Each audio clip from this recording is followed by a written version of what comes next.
Everybody, we're gonna get started. So if you all want to take your seats, get comfy.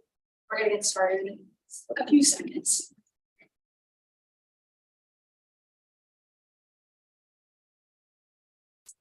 Good day. Yes. Welcome to the City of Plymouth City Council meeting for Thursday, February 9th, 2023 is now called to order.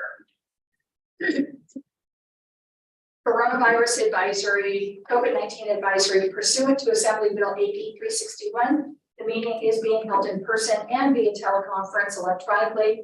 In-person participation by the public is permitted, as well as remote electronic public participation is also available via Zoom. The links for Zoom and how to access Zoom are on the agenda. Members of the public participating electronically via the link and wishing to speak may do so during public comment by using the raised hand feature in the Zoom webinar.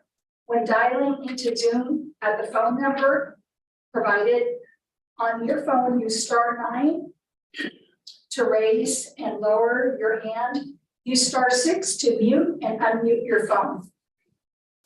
You can submit a written public comment prior to meetings by emailing your comments to the city manager at mroberts@cityofplymouth.org before 5 p.m. on the day of the meeting. Email public comments will be distributed to City Council and made part of the official minutes. This meeting is being recorded. Council chambers are wheelchair accessible. Other special accommodations may be requested by contacting the city 72 hours in advance of the meeting. I'm going to ask everybody now to please remember to silence their cell phones or similar devices. And could we please have a roll call? Councilmember McLaughlin. Here. Councilmember White. Here. Councilmember Kleinfelder. Here. Vice Mayor Sim. Here. Mayor Ackerman. Here. Could we all please rise for the flag salute? Councilmember McLaughlin, would you lead us in the Pledge of Allegiance? I pledge allegiance to the flag of the United States.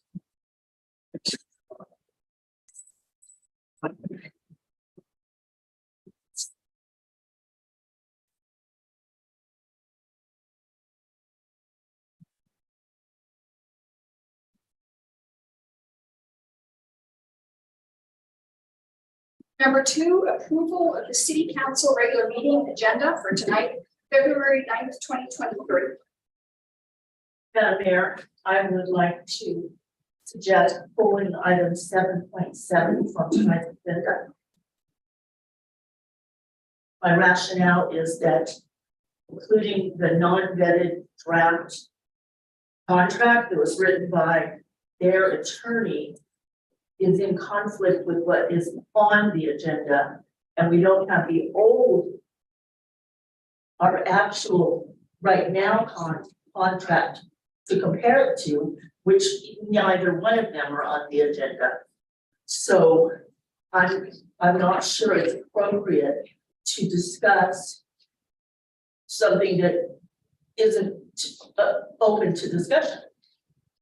Yeah, so I think we should just get our stuff together. So it's up to council. My suggestion. Council comments?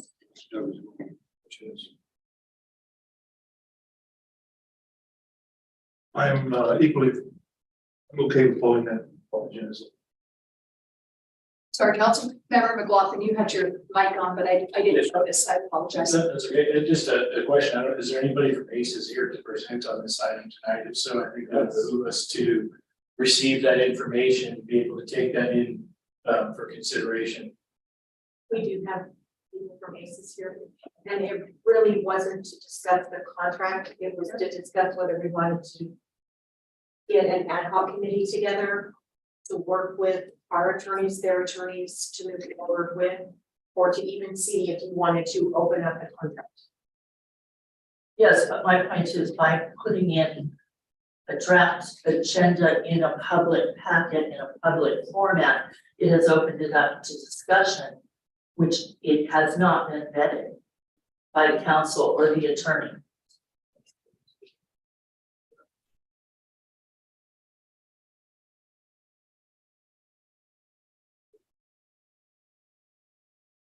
I have a legal question for Frank.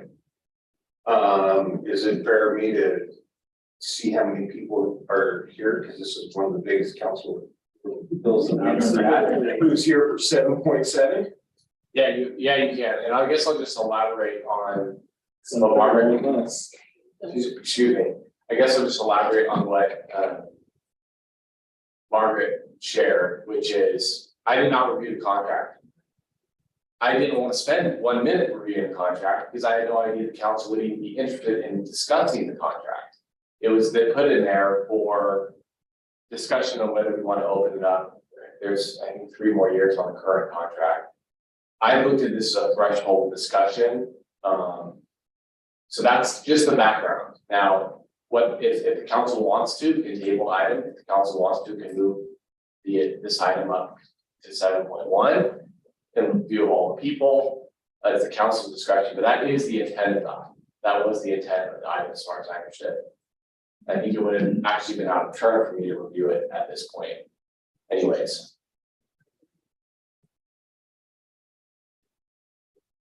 So would it be fair to say that it would be appropriate or that we should consider keeping this on the agenda item or on the agenda, but disregard as part of the discussion the draft contract that was. You can limit it to just opening it up. I think it was just there in the interest of transparency as far as what's been floated. But you can just discuss the threshold question, which is we want to hear what they have to say and we want to consider opening it up. And that you can limit your conversation to that. And you can also, like I said, move it on the agenda up to 7.1 if you want, or you could table it or just take it off the agenda. It's the council's pleasure. I don't have any problem with moving it to 7.1. That was Councilmember Wright's suggestion as well. But I want to be very clear that we're only going to entertain a discussion about what's on the agenda. And so what's the consensus of the council? Do we have a motion on the floor? Okay, I'll make a motion that we move item 7.7 to 7.1 and approve the agenda for discussion. I second. Roll call vote. Councilmember White, Aye. Councilmember McLaughlin, Aye. Councilmember Kleinfelter, Aye. Vice Mayor Sim, Mayor Ackerman. Aye. Okay, thank you. Item number 3, public comment. Under the provisions of the California Code, the City Council. Under provisions of the California Code, citizens wishing to address the council for any matter not on the agenda may do so at this time by completing and submitting a speaker submittal form to the city manager or following the COVID-19 advisory instructions noted on this agenda. Speakers will be called by the mayor at the point on the agenda when the item will be heard. Speakers are encouraged to keep comments to 3 minutes or less and to state their name and community of residence, but doing so is not required.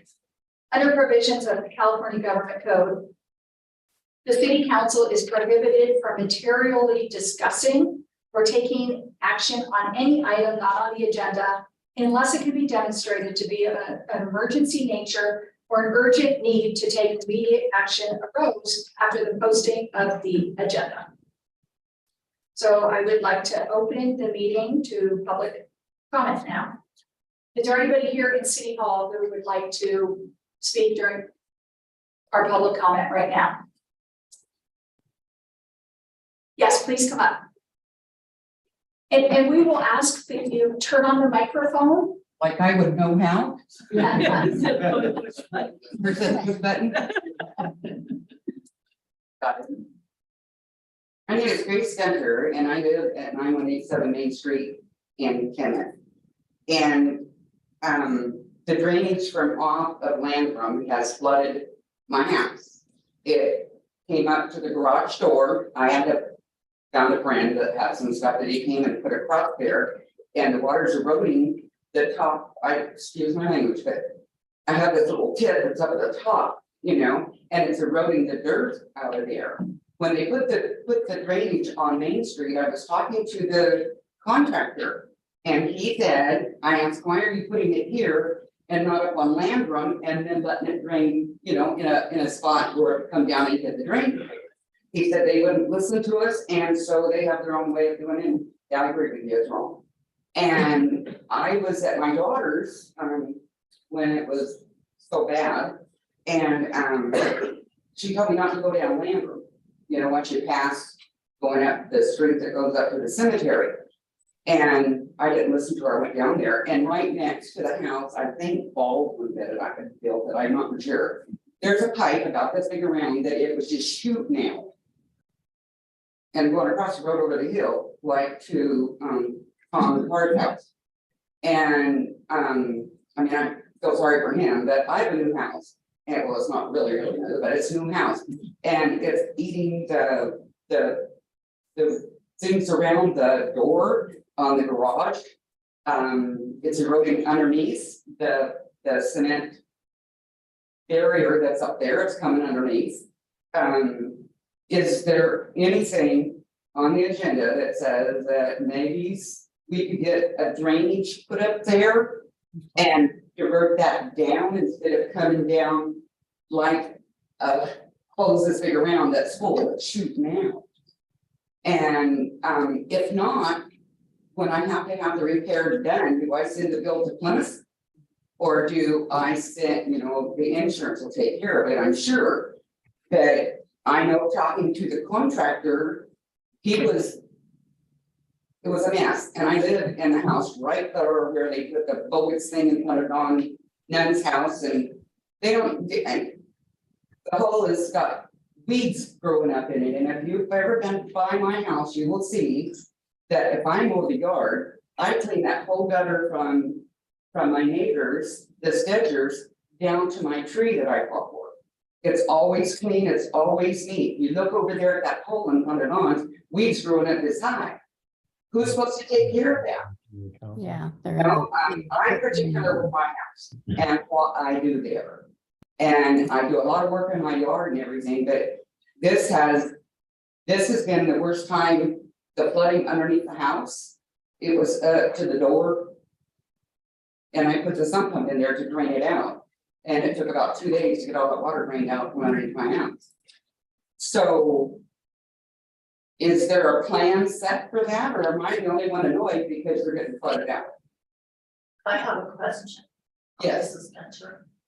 Have you contacted City Hall and contacted Public Works Director about this problem? No, because, you know, I don't have a good relationship with Sutter, the City Hall. I did meet the lady in that office across the, she's sweet as she can be. Wonderful person, but I don't have a good relationship with the people in there because I didn't sign my check. Mute.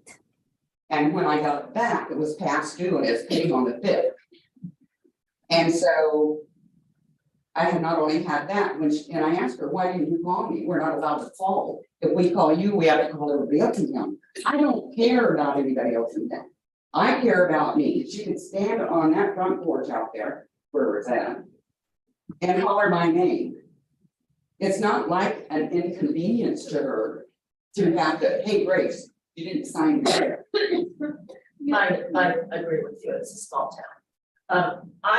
We can't discuss or have resolution of things that come up under public comment. But we can be interested enough to have it on a future agenda and direct staff in the meantime to have someone go out and talk to you and find out what's going on. Okay, I will do that, so I just get hold of this wonderful over here. Grace, Roberta. Grace, can you come see me tomorrow? Do I? Can you come see me on tomorrow? I'll be in early in the morning for half a day. In the morning? During June. Anyway, you can always come down and have coffee with me and see what's going on in my backyard. Thank you, Mrs. Gunter.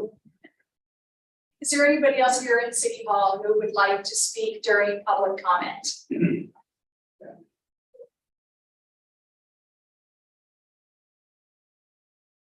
Good evening, my name is Mike Smith, I live up in Hogsville. First of all, I'd like to start off by thanking Dana for putting the agenda in all caps, because when I forget my glasses, I can still read this.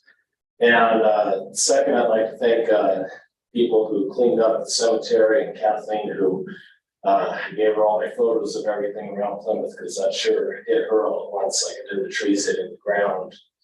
And it just looks really good. You guys did a good job.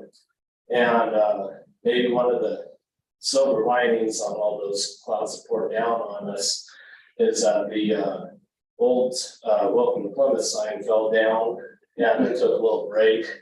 I do have a couple ideas of what to do with those signs if you guys save them for a booth at the fair maybe, but we have those brand new signs and we have Veterans Park, so I don't know if we might want to agendize that or talk to Rotary about that, but I know I kind of threw that out there today in Veterans Park when a couple of you were there, and I thank you for being there. Rotary's a great thing. It's real nice of Top Cop to give $3,000 to the Rotary Veterans Park Fund like that. That was pretty awesome today.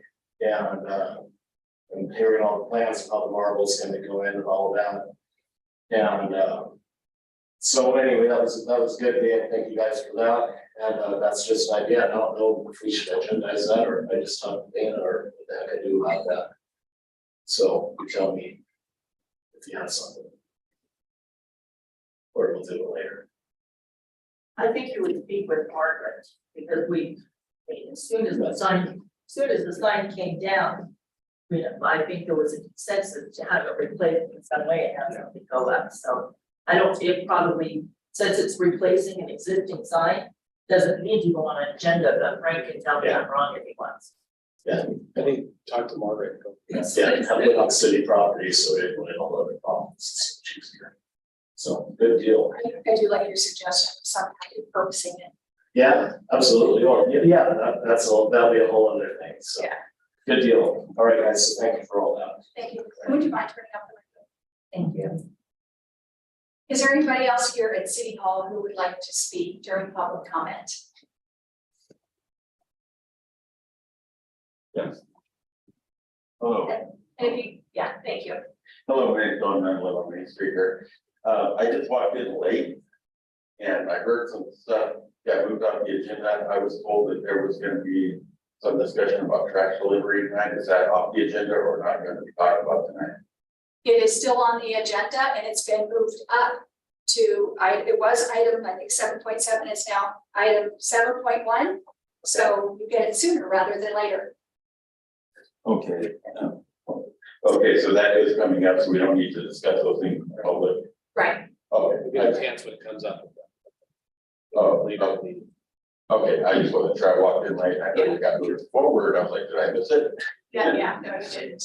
Okay, so that's my Yeah. public comment. So we'll see you I'll in a wait. few minutes. Yeah, until- Yeah, if you could hit the microphone for us, please.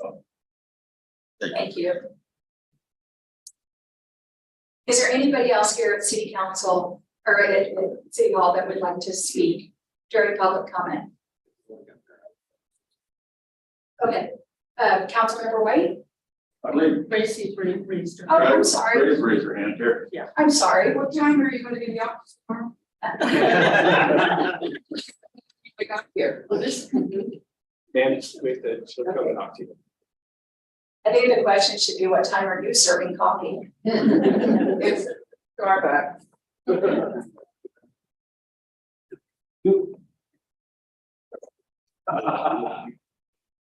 Okay. Councilmember White had.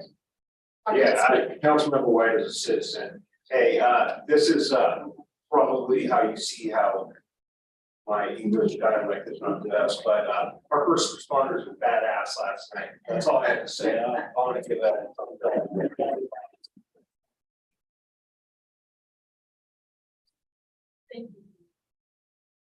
Okay, and we had, one written request, but that was from Ms. Dunter, so we have that. And if there's somebody on Zoom, I can't see that. Amy Gomes is on Zoom. Okay, Amy, would you like to speak during public comment?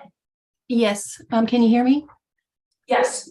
Okay, yeah, I'm not sure if this is the right time, but I'm not sure if it needs to be agendized for later or could be requested that, but I was wondering about the park grant funding that was split between McGee Park and Lodge Hill and maybe the other. And I wondered if was this grant money use it or lose it funds, and are we going to be using the funds if we did get them?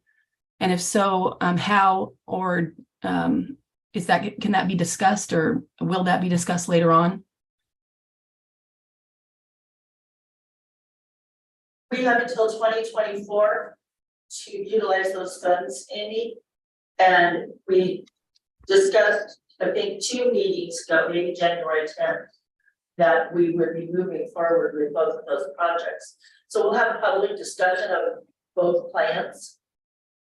But if you want to talk to any council members in the meantime with your ideas, I think everybody's open to them. And well, Okay, thank you. Do we have anybody else on Zoom who has their hand raised? Not at this time. Okay, all right. Thanks, everybody. I'm now going to close this part to public comment. Item number 4 on the agenda, presentations, proclamations, appointments. We have none at this time. Item 5, the consent calendar items. All matters listed under the consent calendar are to be considered routine by the city council and will be enacted by one motion in the form listed.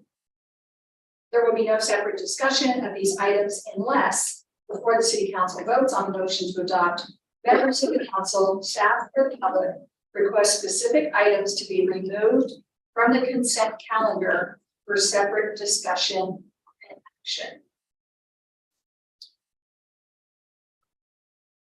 And So at first, just make sure that the public comment on that particular, they can put it. okay. Is there any public comment on item 5, the consent calendar items? Anybody here at City Hall? Is there anybody on Zoom that has their hand raised about this? Not at this time. Council, I know for me, I'd like to, as far as the appointments, I would just like to request that the last 4 items for some committees, so the last 4, that we for now remove these, but bring them back at a later time for discussion. I'm not suggesting that we discuss it tonight because I think we have so many other items that need to be discussed. And I only had one correction. It's on the January 26th meeting. We had our employee Joyce here, and it lists her as city treasurer, which is true, but she was here in capacity of her employment. So that's just a correction to insert her title.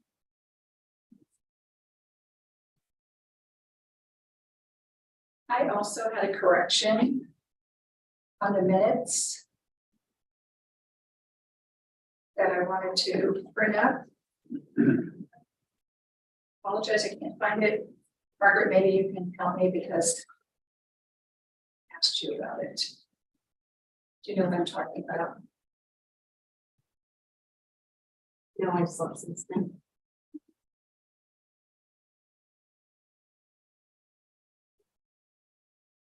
So the minutes for January 12th. Sorry, the minutes for January 26th. On the last page, 8.3, council request for future agenda items. I think there's just a typo in here. It says Mayor Ackerland requested that ACES and have a council workshop to discuss how council conducts business goals. And items such as this was as a facilitator. I think we just need to take out the part that says ACES. My request was that the council, that we have a council workshop. I think that's just a typo.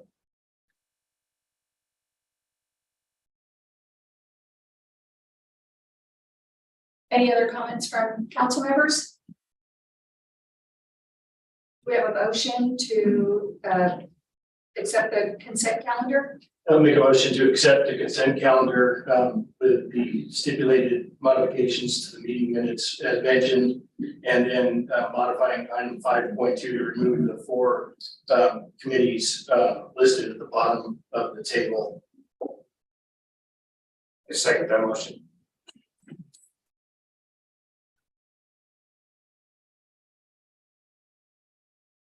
Councilmember McLaughlin. Aye. Councilmember White. Aye. Councilmember Plainfelder. Aye. Vice Mayor Sim. Aye. Mayor Ackerland. Aye. Number 6, public hearings, we have none. Now the regular agenda items, and we will take 7.7 and move that up to 7.1. So the item is for the council to consider opening the ACES franchise agreement and negotiate a new agreement with same.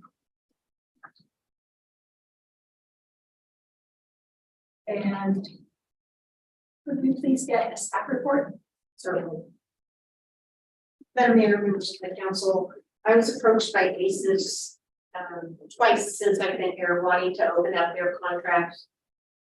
They have modifications to the contract to include new items that comply with modifications in state law as well as other items. And I don't have a red line version at this point. I have asked them to provide me with the changes. And I'm going to presume that that is forthcoming.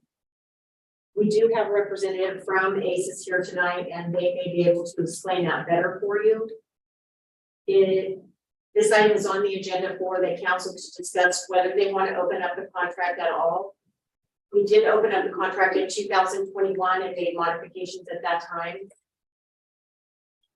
And like I said, ACES is here that they can explain more to you, their reasoning and the changes in the contract that they're asking for.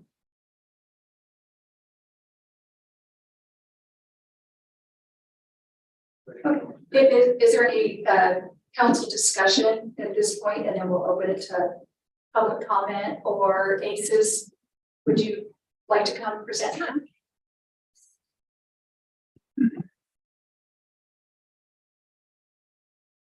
Paul Mullen, Junior ACES Waste Services. I had with me a fellow business partner, David Ianni, back there, and our assistant general manager, Johnny Platts. The current contract that is in place that has been extended twice, for the second time is the last time it could be extended, is a contract that was probably written in the year 2004, and it has not been updated. So the draft contract that you may have has no similarities to the contract written in 2004. It is updated with all the current regulations and laws compared to the 2004. We inherited the 2010 contract, but 2004 contract when we purchased the assets from Waste Connections. So it hasn't been altered then. So we have asked the city to update the contract work with the city council and the staff to update the contract, and we'd like to do that. We'd be happy to work with an ad hoc committee. Do that. Thank you. We open this to council discussion, questions? Yes, sir. Can you outline a few of the items that you're talking about having to update in the contract? Well, for example, Some of our like equipment items, that's right. Or are they more aligned with government?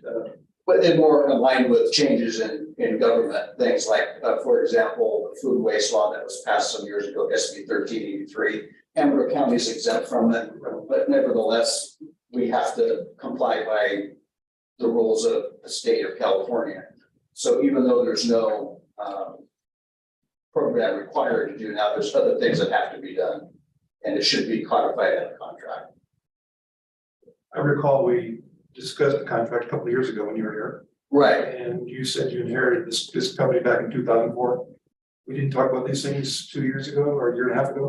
Well, we have been asked, we have said the need for a new contract that is updated. I think we might have mentioned that, but no talks were set up. And we extended it in 2021 for 5 years, so that's probably the last time. And you mentioned there was changes made twice during this period of time, and there's only provision for 2 changes in your contract. There is, I think there was an update to allow for curbside recycling and green waste collection. I think that's one addendum that was passed some years ago, and that's good. But it's the rest of the contract doesn't have anything. The rate making purposes are very vague. It's just needs to come into, the year 2023. I've discussed this contract and many of our others as being very updated for a long time, and even when you were here in 2021. Right. I think you were just anxious to get something done at the time. But our contracts need to look like they weren't typed on a typewriter in 1965. Right. Right. My only issue is that I don't understand extending the contract for the 5 years and then now asking to have the discussion of it being reopened. I understand adding things as an amendment to the contract, the current contract, to bring it into code with the new state legislations. But I don't understand until we get into a cycle of a contract being expired, what the rationale for on our part would be for opening it up now. Well, I mean, you could modify with amendments an old contract. You could make changes requiring different types of collection like the city has already done. You could write in those things for the law and leave the contract. And then simply it has 3 years left on its time. So 3 years, when you have to plan for equipment purchases and things like that, 3 years is not a long time. So we would like a new term in addition to a revised contract. I mean, and that could be written into a modification as well. But I think what's on the agenda tonight is only for the council to discuss whether or not to discuss it with you. Right. So, Right. and I think we're always open to discussing this with people, whether we do them the way you would like in the future or not. Everybody has to be in the middle. Oh, absolutely. That's why we'd be happy to work with the ad hoc committee of the council. Any other council discussion? And I want to remind everybody that the agenda item is specific to direction regarding opening the ACES franchise agreement to renegotiate terms and conditions. Versus not talking about the terms of the agreement, but the discussion is, or the agenda item is about opening this for renegotiation. Go ahead, Councilman.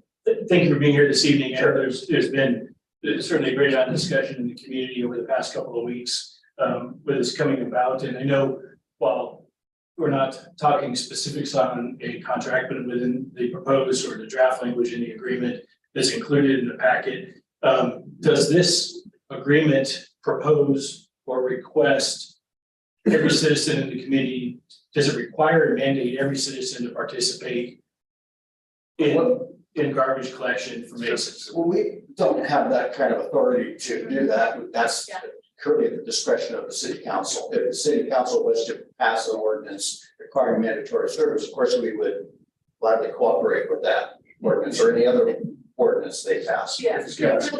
Okay, it's not asking for that. I'm gonna remind everybody again that the agenda item is regarding opening up the agreement to renegotiate the terms and conditions, which would be brought to us at a later time. Right. Which we agree with and we'd like to. Right, exactly. Yeah.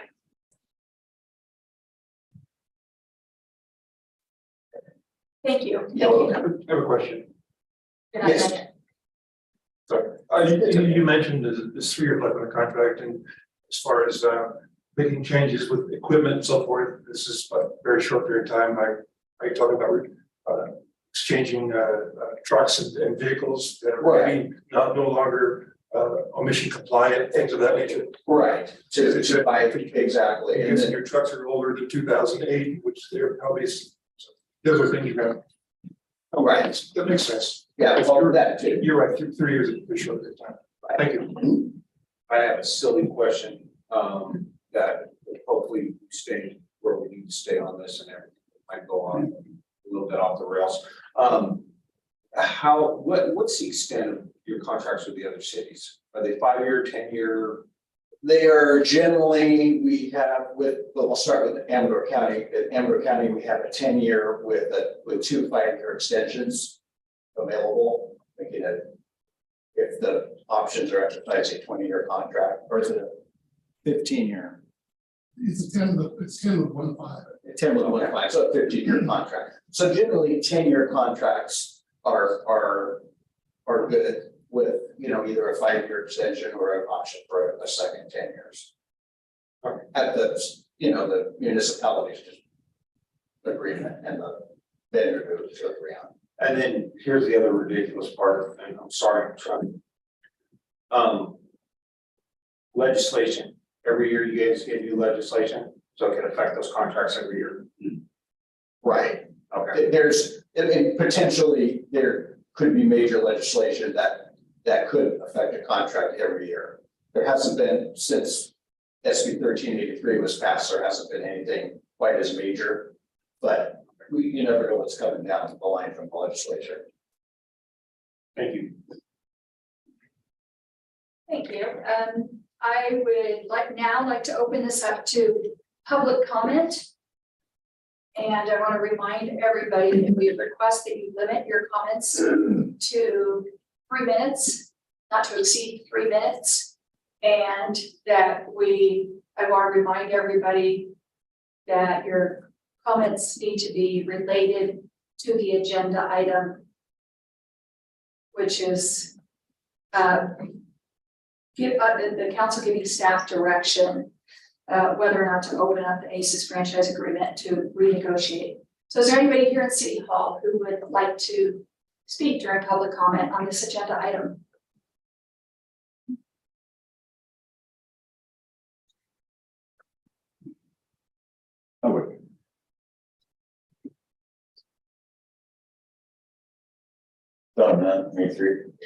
I just have a couple of questions about this. I'm not understanding a few things.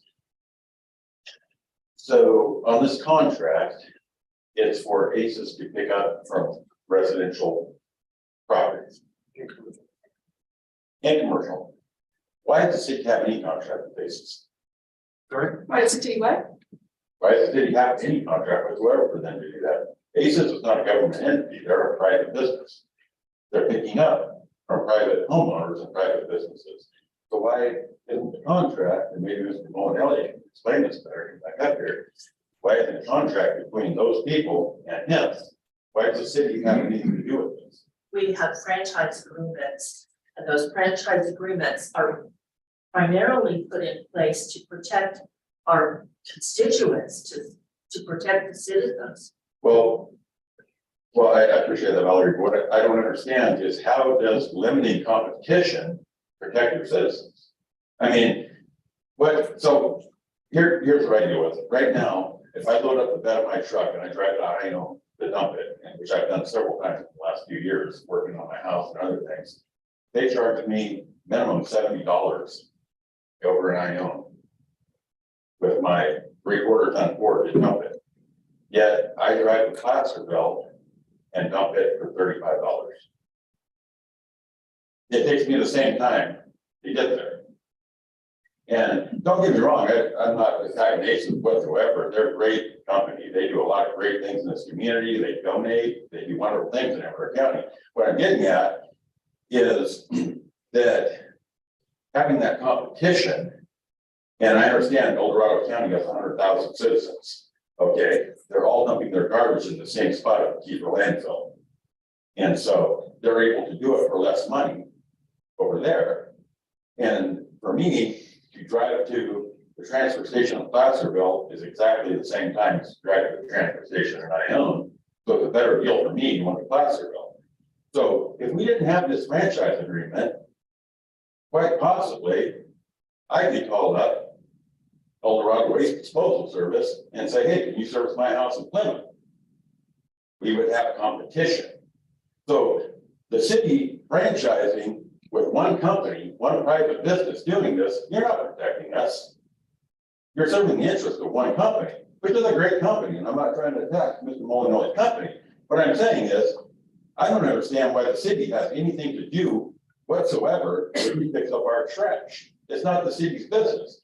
What the city needs to do is concentrate on the people who don't have their trash picked up, possibly pass ordinances, have a city code enforcement inspectors who go out there and say, hey, we can smell your trash from out on the street. We see mice. We have complaints from your neighbor. We need you come onto your property, you go to the sheriff's office who we contract with, you get a warrant, you search the property, you find those people, you send in the county, whatever you have to do, and you clean up those places, but you don't go and tell people in this town who they have to do business with and who they don't. It's kind of like, I'm sorry, I didn't mean to pay you off, but I'm just saying, it's kind of like many other things in life, and I just use this because it's the simplest one. It's kind of like a gun control thing. You go in and 80 million people don't shoot anybody, but 10 do, so we're gonna go after and pass all these laws, you know what I'm saying? It's kind of the same thing. And so what I'm getting at is, why are we even doing this franchise agreement with a certain company? Why aren't we telling everybody in the city, you don't have to do anything, you don't have to be in any contract with anyone, but you have to remove your trash. And I think that's where it ends. That's all you need to do. And you need to put things in place and see how that works. And from that point on, if that doesn't work, we all come back here, we go back to the drawing board. And I think your point is well taken and your comments are appreciated. I am gonna ask for us to be able to move on. Okay. Because I think there are a lot of people here who would like to speak. But again, thank you for your comments. Your points are well taken, and I think it's food for thought for moving forward. Thank you very much. Thank you. Thanks, Mark.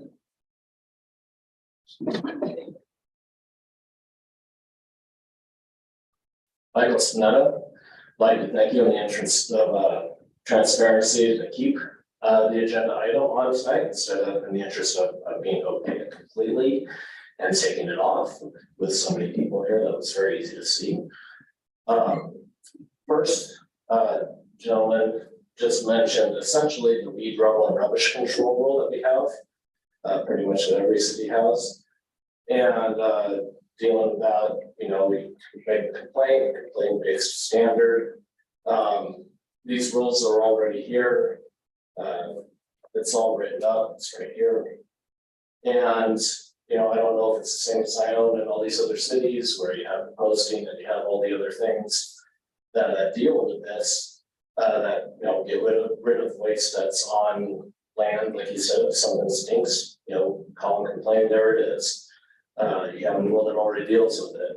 I think everybody is here because we've heard mentioned under the breath of council in the past month that there was to be the garbage billing system tapped on to. Mr. Spinetta, I'm going to interrupt. I understand. With all due respect, I am going to ask you and remind everybody to please speak directly to the agenda item. Yes, Which is and I know I did hear council also go off subject too.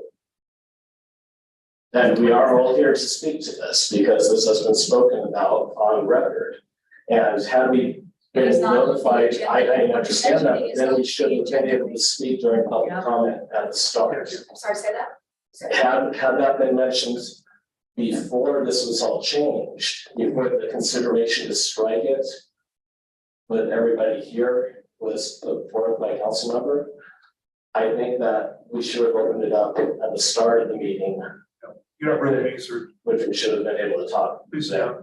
No, can I try to help out a little here? The agenda without it, I don't think the agenda item actually has been modified. The agenda was described as discuss opening and potential negotiation and direction of staff. That's what it's for. I do think though that anybody in the public or on council is entitled to a little bit of rope. It's like if you watch a court movie on TV, the judge gives the person a little bit of rope to get to their point. So I just think we have to be able to err on the side a little bit of that. But I think it's okay to remind the speakers that that is the agenda topic. We don't want to go down just a completely, different trail. But if you can just keep in mind that, the question before the council and the topic is potentially opening and renegotiating the contract. Absolutely. Well, I'm glad I was able to clarify the previous. I cut you off and I owe you a couple of minutes because of our conversation. So please continue. But I hope that bringing up, at least to clarify for the last person, that you already have a weed level and rubbish control. And that deals with a lot of things that Paul doesn't have to deal with and deal with in opening up into his contract and other things. And so I hope that clarifies a few things. Beyond that, I couldn't find parts of this, so I'm going to ask about that. It would also be of interest to the first speaker, as if we knew how many times that was operated on, if someone did complain and put it into the city. So just so we know how things work, so when these things about garbage get talked about in the future, that all of these ideas can be discussed and we have some evidence before us. That helps everybody. And I think this is the one thing that kind of gets rid of some stuff and makes it easier for everybody. So laws already exist on the record. That's right on. Thank you. Any other public comments? Please come on.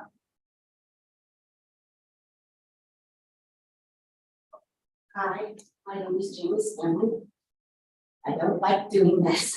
I microphones, I don't like crowds, I don't like any of this, but I would like to speak directly to you on council as you go forward and make these decisions for our town. I don't think that it's any of your business where my garbage goes. Don't think that it matters really where my garbage goes, as long as it's not public nuisance. If it's not in my driveway or on the street or bugging my neighbor, and it's taken out, dealt with properly, I don't think it matters to anyone, city, county, or anyone else, so long as you said it's not a public nuisance. It doesn't matter to anyone that I share a can with my mother and that we split the cost. It wouldn't matter if we loaded it up in a truck and sent it anywhere. Wouldn't matter, doesn't matter, it's no one's business. I think there are a lot of people here that do take care of their town. We love our town. And you guys are up there because you love our town too, at least that's what we hope, is that you love our town too. And so as you decide what it is that you're going to do with these people back here who run the trucks and need the new trucks and need the new ordinances, I would just trust in each one of you to make those decisions for the town, for our city, for the people who put you up there, those chairs. We take care of our stuff, and if there are people that aren't taking care of their stuff, deal with the landlords or the whoever is not taking care of their stuff. 99% of our towns don't. Thank you. Thank you. Hey, you did amazing. Yes. Okay, is there anybody else here from the public who would like to speak on this agenda item? Hi, Judy Turner. I was perplexed that this was on the agenda, in the first place. And was wondering, why wouldn't this come up when the contract was over with and then go out for an RFP? This is something that city does too at the time or close to the time the contract would be expired. So I didn't understand why this even came up. That's my comment. Because I believe it was written in the agenda packet. It came up at the request of ACES to take a look at the contract. Okay, because they're requesting it be reviewed. It's in the contract that they have the ability They get to do to that. open up Okay, the contract. okay, thank you for clarity. Thank you, Judy. Is there anybody else who would like to make comments? I think we have a couple of people that maybe just walked in, and just so everybody knows, we're on what was item 7.1, 7.7, but we moved it up to 7.1, which is the item to give direction regarding open up the ACES franchise agreement. So is there anybody else who would like to make public comment during this time on this agenda item? I have one more question. I used my 3 minutes, but can I ask one more question? Actually, it's our protocol to do that, so. Yeah, I know. I used my 3 minutes. I was asking if I asked one more question. Sorry, Yeah. sorry, sir, I'll just say, although we would love to, we have a big meeting tonight, and then if we let you speak again, then we have to let everyone else speak again, so we Oh, I have to understand stick to it, but I appreciate the request. Thank Yeah, no, I understand that. and I'm- But please feel free to email or call City Hall, or there's anybody else in the public that would like to comment on this agenda item. Anybody on Zoom? I see one hand raised. Amy Gomes? Okay, Ms. Gomes? Yeah, my name's Amy Gomes and I'm a resident of Plymouth, and I'm here for what was said at the January 12th meeting, and I know I can't discuss that, I guess. But we all know what that was, and it's a matter of record. This meeting, I was unsure what was to occur with the agenda item about ACES based on the description that was provided in the staff report. With that being said, I want the council to see that the community greatly opposes what was said at the January 12th council meeting, and that will continue to show up in opposition. I also want to say that I second what Don Nunn said, and I agree with not having a franchise agreement at all, even though I love ACES and have garbage service and would probably choose them anyway. I want to say that we have a municipal code number 8.01.02 that's titled Weed, Rubble and Rubbish Control, that outlines requirements for trash removal from private property, including a process for abatement, provisions for notice, hearings, appeals, abatement of by city forces or contract, recovery of costs, and the imposition of liens. And so there isn't a nuisance issue. If it's not being addressed by the city, then that's the issue. And that's all I have. Thank you. Anybody else on Zoom with their hand raised? No. Okay, I am going to. Okay, no, any more hands up in City Hall here? Okay, I'm gonna close this to public comment now. And I want to bring it back to the council for consensus, direction to staff, which I would like to give direction. My feeling is yes, let's open it up. Okay, a few things, on this topic, because I'm an operating manager in a service industry business. I think it was understanding that the reason I asked the questions about legislation is legislation changes every year in my industry also. We adapt our contracts to that. And I can't imagine having a franchise contract where it's a 10-year contract and not being able to have the ability to go back and talk to the consumer. I do understand the franchise stuff that we are talking about. I'm a firm believer in competition is a good thing and the cream always rises. I do believe in that, but in this situation, I don't understand all the pathways. I think it was top notch that ACES came to us to try to adapt for the future. So thank you. And I am for an ad hoc committee. I guess I'm the one to clarify what was stated on January 12th. A lot of constituents had called regarding piles of garbage, and some of that has already been mentioned here that, you know, there is some of that going on in our town. I mentioned it as an agenda item to have it discussed. That's what we do, is we have something as a discussion as adults, and I have no skin in that game. But it's serving constituents to at least follow through and have a discussion either way about what should happen in a community. And you know, the benefits and the downside. The downside is you lose your personal choices. The benefits could be a rate thing, which none of that is on the agenda either, so I'm with Dawn over here. But that is all that comment was, and now it's been so blown out of proportion on social media that we have a crowd incensed that we're Nazis and gonna force people into something. That is not the case. We love our community, we love every one of our constituents, and we want to serve you to the best of our ability. Any other comments?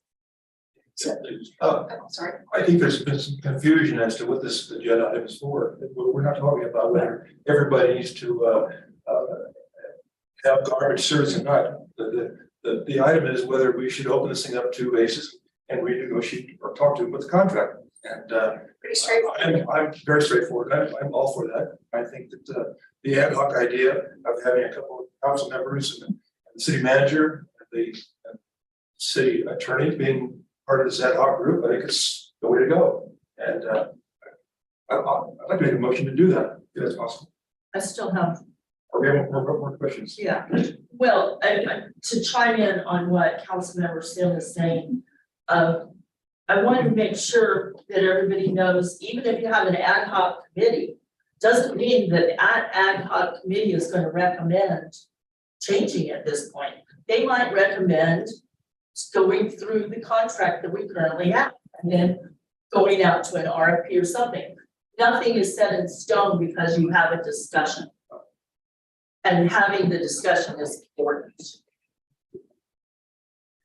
So do we have a consensus of the council that we would like the city to move forward with opening the ACES franchise agreement, create some type of committee to do this? Oh, sorry. That's right. No, I think, I think just there's been a lot of good comments, community. I can't thank you enough for being here tonight, being engaged. It's unfortunately, I've seen through my career far too often people aren't in the audience, but you hear about it in other ways. It's great to see you here this evening. So thank you for taking the time out of your lives to come and represent what's important to you. We really want to hear from you. With that being said, I think it's, I think that opening this up and looking at it and seeing what our options are, makes, perfect and absolute sense, because it's not committing us to anything, and anything we would do is gonna be done in a public and open forum.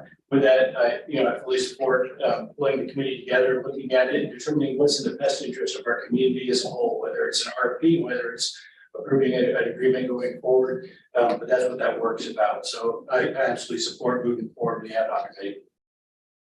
I think we have a consensus. Moving on to, Well, it's 7.1A. okay, I'm gonna, thank you. Yeah, I'm gonna call the 7.1A, which is the agenda item is to adopt as, oh, I'm sorry, you can select the open ad hoc. Yeah, I was gonna say you have to, I'm sorry, I missed it, I would Yeah, have told you, you should, if you have to create ad hoc. You can, I mean, I guess you could separate this and figure out who at the next meeting and just say, say you want to, but usually select those members at the same time. No, let's do it now. Do we have any takers? I would take. Okay. If we can work it around my schedule, I'll be the other taker on it. Okay. Okay, thank you. So council members, Kleinfelter and White. Paul knows all my numbers. Okay, Thank you. thanks, everybody. Yeah, item 7.1A, adopt resolution 2023-05 with CSG Consulting for planning services in an amount not to exceed $40,000 for planning services. Could we please have a staff report? Thank you. As you know, we lost our planning director in December. She has been helping us out in a pinch. However, I've been reaching out to planning firms throughout the month of January, and I have only received word back from this firm. I got this firm's information from the city of Jackson. They weren't even on my radar. They service the city of Jackson. And the other three companies that I reached out for price quotes and such did not even return my phone call or email. So what is before you is a. Could I interrupt you for a minute?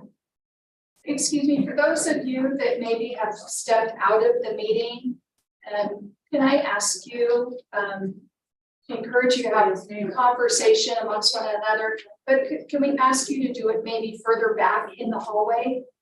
So everybody can hear the meeting? Thank you. I'm sorry.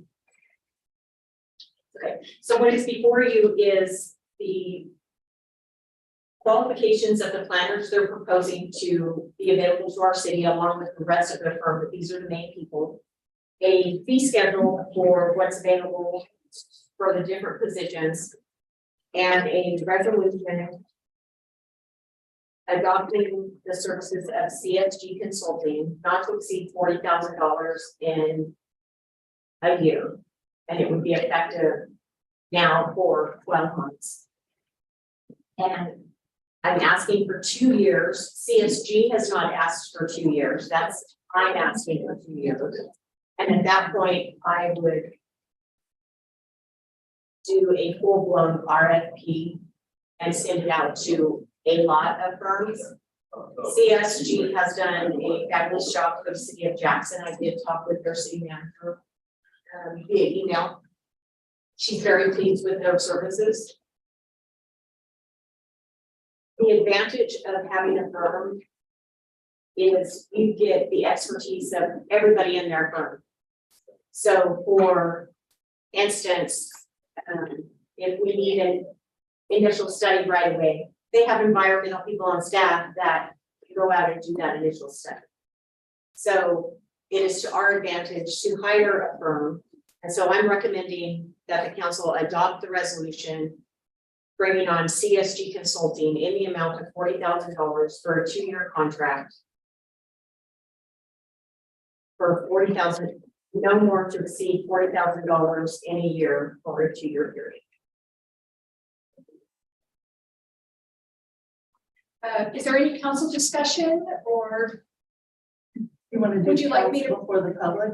would you like me to bring it up to the open public? Can I make one more comment? Absolutely. Most of these fees that we are being charged would be paid for by developers using their services. So this $40,000 is not going to be a hard hit to the city. Most of the fees for this are reimbursed by whoever is bringing forth the project. My only question was, because I think the 40,000 is a bargain, we've been talking about having a firm for several meetings in the last year. And, my question was for Frank, if we're A-okay not having an RFP. Absolutely, there's no state law requirement, and we have no local requirement for it, which is a different conversation for a different day. Currently, we're fine.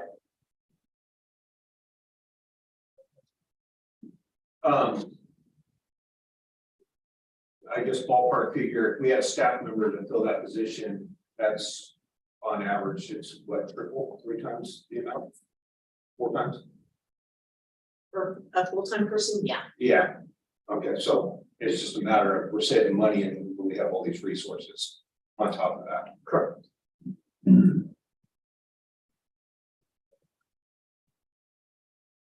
You said that Jackson has employed them as well, Correct. The city of Yeah. Jackson uses this and they're happy with the services. very happy. Thank you. I just want to thank you for how quickly you were able to turn this around. I know you have a number of things on your plate, so thank you. This, obviously, lots of some staff, we have some huge important holes to fill, so I appreciate the way you jumped all over this. Thank you.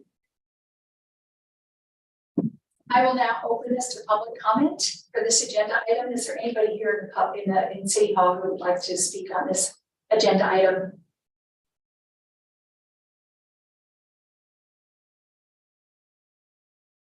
Jim Masters, grew up in Timothy Ridge. I noticed 106 years ago this night is when the city was formed, so February 9th. That wasn't uncommon. So my question is just this, as you consider this, CSG has done some work for the city before. So how did you evaluate their performance? Were you happy with their services in the past? That's all I want to do.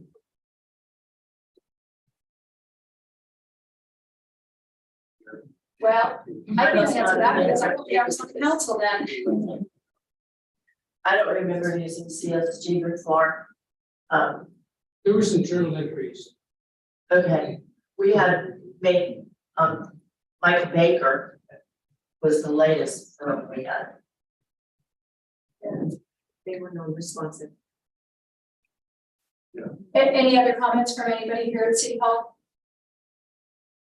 Are there any comments from anybody on Zoom? I see a hand raised. Chair Claproth on the planning commission. Hello, this is Bill Klaproth. How are you? Hey, gang. I would suggest we do go through a full RFP because it seems like if we're just selecting a firm without going through a process for competing bids, as mentioned by other city people who live in the city earlier in this meeting, that it's always good, right, to see if we can. I don't know if the CSG contract is good or not. The $40,000, is that competitive or not? So I would just recommend we do a full RFP at this point. Maybe have an interim contract for CSG just to get us through that process. But otherwise, I just don't think it's fair competition. Thank you, Mr. Claproth. I don't disagree, but I noted Ms. Roberts' comments about that she did reach out to other firms. Sounds like a total of at least 4. And the fact that 3 didn't respond is a little concerning. And It doesn't seem like firms want to come to Annabelle County. Yeah, but this is Bill. That just wasn't in an official RFP capacity. Maybe that would have been the same outcome. But if it wasn't an RFP, we don't know that. Right. It will take 2 to 3 months for a full RFP and staff time, and I would to let me know what needs to drop off. I think with the state of, I don't want to say the world that we live in today, but, RFPs, I got an RFP across my desk about 3 weeks ago for dealing with, the prison systems. I just won't get into which ones or whatever. And when I looked at the contract, I said, I don't even, because it's a waste of my day. And so I responded back, I called the gentleman back and I said, hey, I'm not gonna respond to this. And he goes, I need a letter to say that you're not gonna respond to this. And I was like, no, I'm trying to not create work for it. And not that I ever want to turn down work, but that I knew that they wanted the cheapest bid on it. So that was, yeah. So I think that's kind of where we're at right now. And so Do we have any other comments from any or hand raised? Anybody on Zoom? At this time. Okay, so I'll close public comment at this time and bring this back to the council. Well, I'm usually negative, Nellie, about not going out for RFPs, but this is an exception to that rule for me, because we have development agreements that are going on, we have EIRs, we have applications. The RFP process is, as Margaret said, 2 to 3 months. And we could end up in the same place that we are now.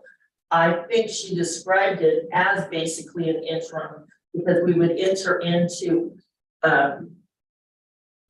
she would like a 2-year contract. I think that we could look at that, but look at a 1 year after the first year it was reviewed. And so that way it makes it a 1-year contract that is extendable for the second year. So that, and then go out for a full RFP at that time. Margaret, do they have a problem with 1-year contract today? Is that gonna be? I don't think so. Okay, any other council comments or would entertain a motion at this time? Motion to adopt resolution 2023-05 with CSG Consulting in the amount not to exceed $40,000 for planning services with a contract for 1 year. Extendable. And it's extendable at the end of 1 year. I'll second that motion. Vice Mayor Sim. Councilmember McLaughlin. Aye. Councilmember White. Aye. Councilmember Plank. Aye. Mayor McLaughlin. Oh my gosh. Mayor Abbott. I got promotion. I abstained. Okay, moving on to item 7.2 to adopt resolution 2023-08, approving a contract with Mayor, mess that up, to be finance director in an amount not to exceed $50,000 for the remainder of the 2022/2023 budget year. And may we please have a staff report, and feel free to correct me on how to say Mary's last name. Mayor. Staff report? Yes. So Mary is our interim finance director, and I have convinced her to stay on as our contract finance director if the council so chooses. She has an hourly rate of $95 an hour. She is a retired finance director, lots of years of experience. She's familiar with our system. She has been working to get our 21-year closed. She's been doing all of our financial reporting to the state to make sure that we're in compliance with all of the reporting on our financial stuff to the state controller's office. As you know, she worked very hard to get the current budget into place in a presentable manner that we could bring it forward. She is helping me track down all of the community, the CFD funds and all of that, and explain things that I don't understand. I don't think we'll come near the $50,000 for the rest of the year. I went a little high in my estimate just to be safe. She has a depth of knowledge in the finance world for public service. And I think it's in the city's best interest to approve the resolution.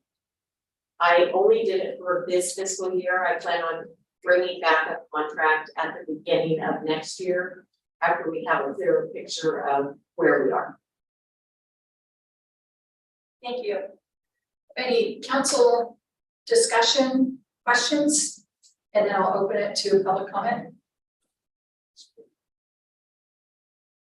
Okay, listen. I was being really polite.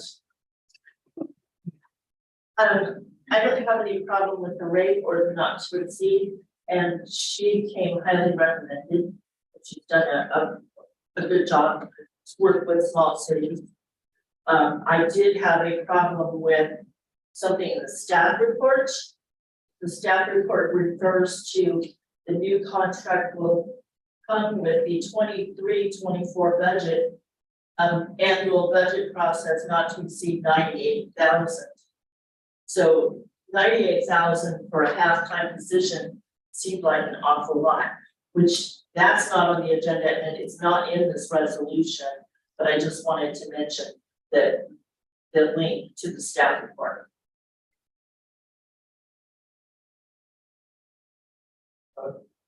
After the fiscal year ends, how do we approach her at that point?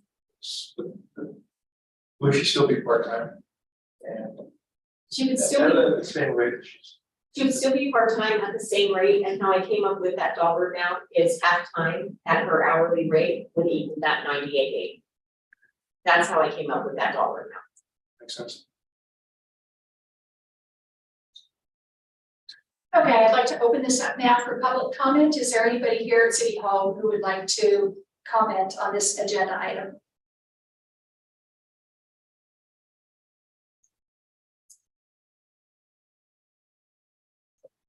Judy Turner.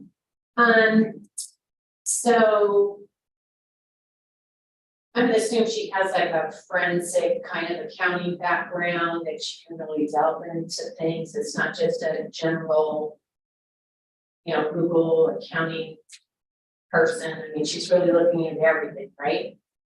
That we have coming up in the, I know it's not a budget question, it's more her. But she's not an auditor. She's not an Still auditor. will need an auditor. Okay, so we'll still need that, yes, that go in that to make sure that she also is doing what she's gonna be paid to do and all that, right, on top of numbers. Numbers seem to be a problem.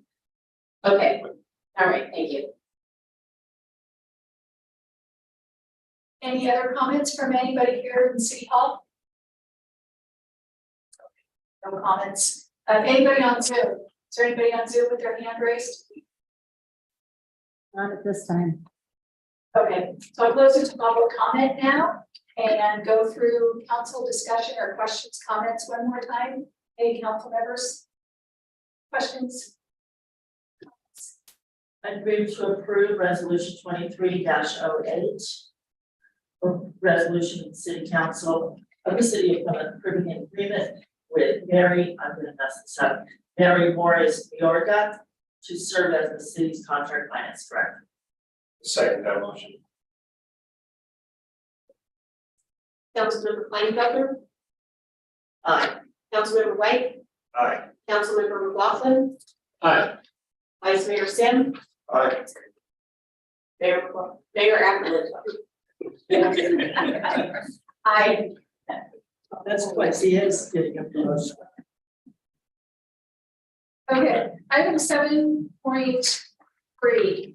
Item 7.3 is to adopt resolution 2023-09 to approve the 2022-23 budget. And could we please have a staff report? I'll do my best. So before you is the budget that we discussed on January 12th. We did incorporate some changes that the council asked about.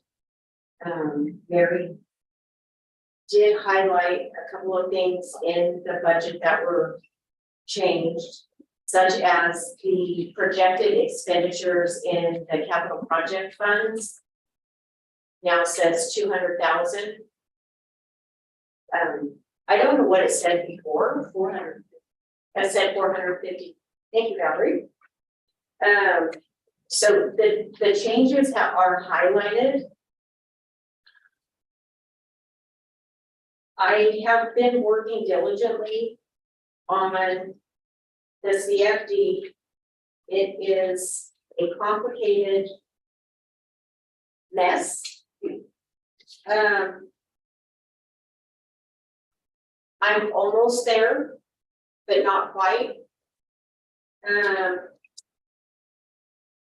Mary can help answer questions on the CFD. She's been working through it as well. She's more familiar with CFD. She is on Zoom, I believe, yes.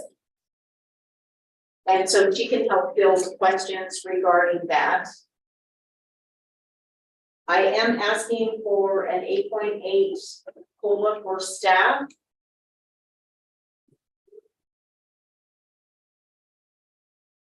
Another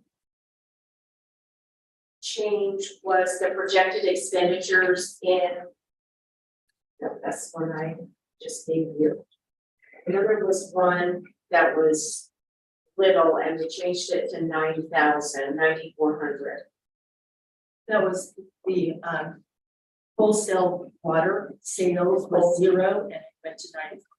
Wholesale water sales. And I'm asking for approval on the budget tonight so that I can start working on next year's budget because it's a long process. I do want to have public workshops on the budget so that the public can be involved in the process. The process, in my opinion, if done correctly, should take 2 or 3 months. And I do not want the budget to look like the budget did this year. I want to have more detail. So when you look at the budget, it has more line items. So you can actually see where the money is coming and going from. And I know that's the desire of the council as well. I did look at 2016-17 and 17-18 budget today. And those budgets have a lot more detail than the current budget, and I want to try to get back to that. So with that, I would like the council to adopt the resolution approving the budget. I know it's difficult with the CFD and not having all the facts about that. I am working on it. I will have others helping me to work on it. I'm just asking for your trust that it will be handled correctly. The numbers will be gotten to very soon. And with that, I will turn it over to the council for questions. Council questions and discussion, and then we'll open it to the public. Mine are a little bit nitpicky. And I don't want to hold up the budget process. But I have a couple of questions under public safety fund. We had, what page are you on? I didn't write down the page under just public safety. So you can just answer my questions later. All I need to know is what they're for, so that in the future, if we don't like what they went for. It says 200,000 for other frontline law enforcement requests. And then another one on a different line, 2 lines down, says other law enforcement requests 214,396. So I don't think we've ever had an explanation about what other.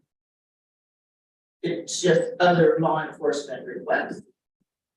And then I just had a nitpicky thing about, we have fire protection agreement listed in general fund, which isn't a problem or anything. I just thought that we should have a fund of it's a title of public safety and have police and fire and public safety section on its own. Then I saw the ranch house repairs was the same. I'd like for to see that each year have, like I said last time, have a review of the house by our staff and a plan.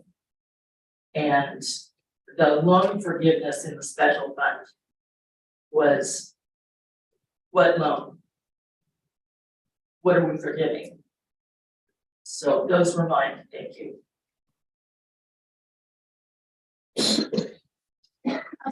Lawson, or Mayor Lawson, I think. No, no. I think I agree that it's really important for us to move forward and improve this budget. This is for our current fiscal year that's now in our 8th month. And so this gives us at least a point to be able to spend to account to audit back to, and gives us the ability now to start planning for that next fiscal year and tying in a number of things. Yeah, for me, as Ms. Roberts pointed out, the CFD pieces of concern, that, early on in the very beginning, it was identified and specifically called out and itemized out in budgets, 5 years ago, and at some point that stopped being the case. And so being able to identify those funds, pull those funds together, makes it a difficult spot for us to be in, to really get a clear picture of what is our general fund and where do we truly exist, which for me, making additional obligations that are over and above what we currently have in place, right? Not anything new. It makes me leery because we don't fully have a picture of where we are, right? Just being hypothetical, if the CFD funds have been commingled into our general fund and are spending different things, we as a city need to pay those funds back to the CFD. If they haven't been, or we haven't been using them, or they've been used appropriately, but they're still commingled, we may be at a net zero, which raises my concern on this. And where I'm going with this, my concern is we need to approve this budget so we can move to next year's budget, right? We can't start on next year's budget until we have this year's budget. My concern in this is our staff in the city are amazing people, and absolutely they deserve more than 8.8%. My concern is committing to that before we know where the CFD is obligates us to a long-term commitment when we don't know where we stand on terms of the CFD and whether or not we're in arrears. What I would, I guess, put forth is maybe deferring that piece with the obligation to the staff that whatever we do is going to be retroactive back to July 1st, 2022. But we need to have the answer to the CFD before I believe we can really take action on that particular item, because that obligates us to a fair amount, less of which the city is in a position to say comfortably, regardless of where we stand on the CFD, our revenues are sufficient to cover such an increase, in which case, you have two-hand support for me. So that would be my concern on that piece. The other would be being brought up. I know it's been discussed in passing, but I would like us to see is bring back the AWA, Outdoor Water agreement for consideration. Us spending money to do a 218 fee study that AWA is already doing, a Prop 218 fee study, because we're a wholesaler. Is that really in the best interest of our residents and our community? Currently in our current state and our current contract, we are obligated to and need to go forward, but I think we need to bring it back and look at it. Well, with those things being said, if there's an answer to the ability to absorb the cost of the salary increases, you have our full unwavering support because our staff absolutely deserve every penny of it plus. But if we're going to be obligating ourselves to something to where there's still an unknown, then I would suggest we maybe table that piece, but I would then approve the rest, approve the balance.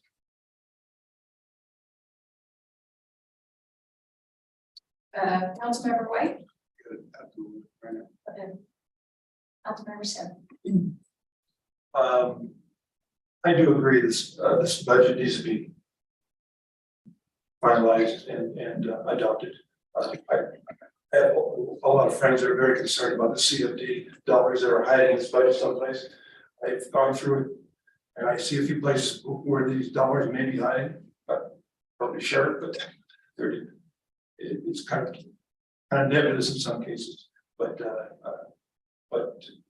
I truly believe, Margaret, that you'll find where this money is and why it's not being accounted for. Again, it wasn't your fault, you didn't do it, but I do appreciate what you've done so far. I'd like to make one comment about this letter that you wrote prior to the budget. It's one of the most amazing letters I've read in a long time. It's amazing. You've been here such a short time, and your vision of Plymouth is spot on. And I hope everybody has a chance to read this 2-page letter that Margaret wrote. It's fabulous, and it's very inspiring. It's kind of a roadmap as to where we are and things that we all wish for Plymouth. There's some great things in this letter, and I just wanted to again thank you, Mark. Thank you for writing it. Mayor, real quick, just dovetailing into Councilmember Sims that the letter, yeah, absolutely. And I would encourage you also to read the next series of pages, which really does an amazing job of talking about local government finance and where money is and where it's laid out. Unless you did a really remarkable job of putting it out there. Really, it's not going to create a full understanding of how to get it done, but it creates a tremendous overview of the obligations and limitations. So thank you for making that up front in the budget, because that's a critical piece in setting the stage. So thank you. And then my comments would be that, again, like other council members have said, I can't thank you enough for your hard work on this and for the work that you and Mary and other city staff members have done. I know that we're asking you a lot of questions and you're having to do a lot of digging and research and all that. And your attention to this and your responsiveness is just so much appreciated. So that's my good news. But I am concerned about the CFD accounting, and that seems to be a missing piece, and I think it can be it's a pretty significant amount. I don't want to see this budget process held up, and I absolutely trust that this will all be resolved. However, I don't feel like I can make a decision. I need to think about the people that I represent, and having on the one hand, I want to approve this, but on the other hand, I don't feel right about that. Any other comments amongst the council? Well, I was just going to, I think all of us share the concern about the CFD, but I don't understand the link to the COLA for salaries with that link, if that's a budget holdup. I would hate to see us not go forward with what is a normal COLA increase. And I don't think that we will be, I don't think that CFD funds will affect the COLA increase. I'm confident that it won't. We've done this type of a COLA increase based on an index every time we've passed a budget. So I thought maybe it was apples to oranges. I guess what I'm wondering is, again, the CFD money, if it has been commingled and it needs to be taken out of certain funds, then to me, that would decrease revenue in certain funds. Are we using those funds to pay for these COLA increases? That would be.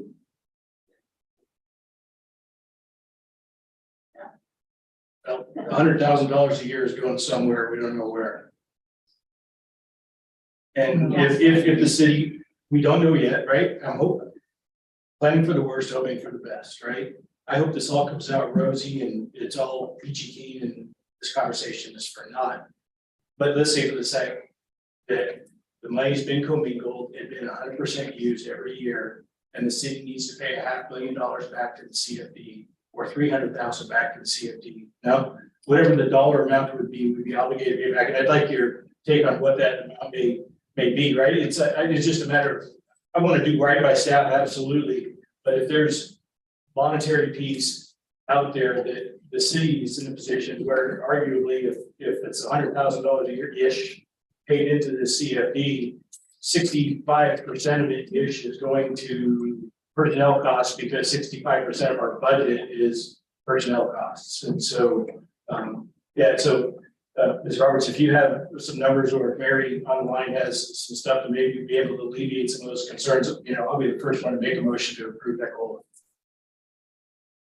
In my work, over the last 2 days, I have it down to only being unaccounted for $164,000 that I can't not account for out of everything that's been levied.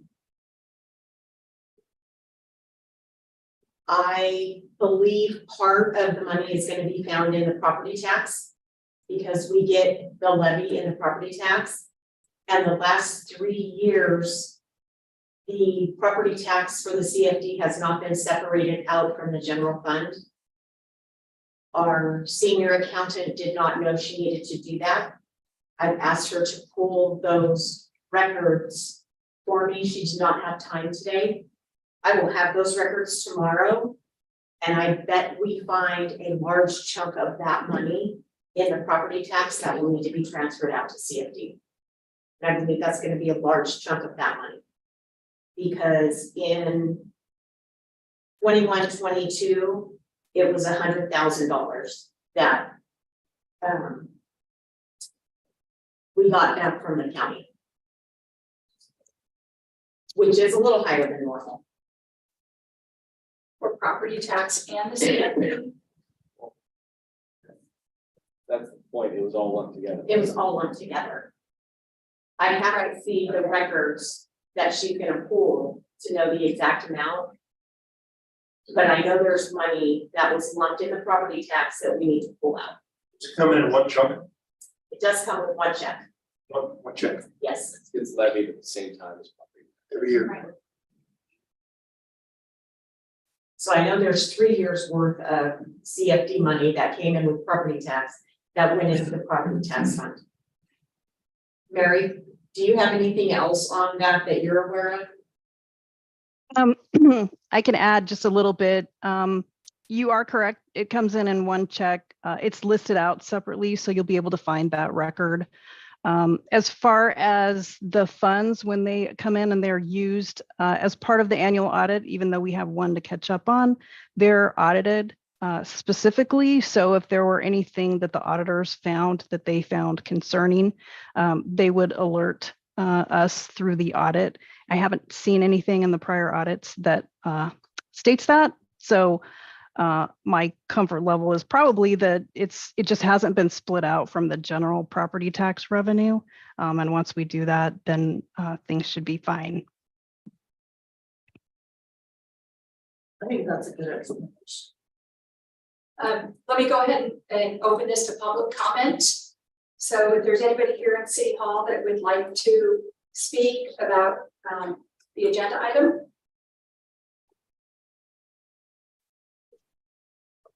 Hi, I'm Marie Froelich, I'm from Zooton Ridge, and I kind of started this all of wax with Judy Turner several months ago.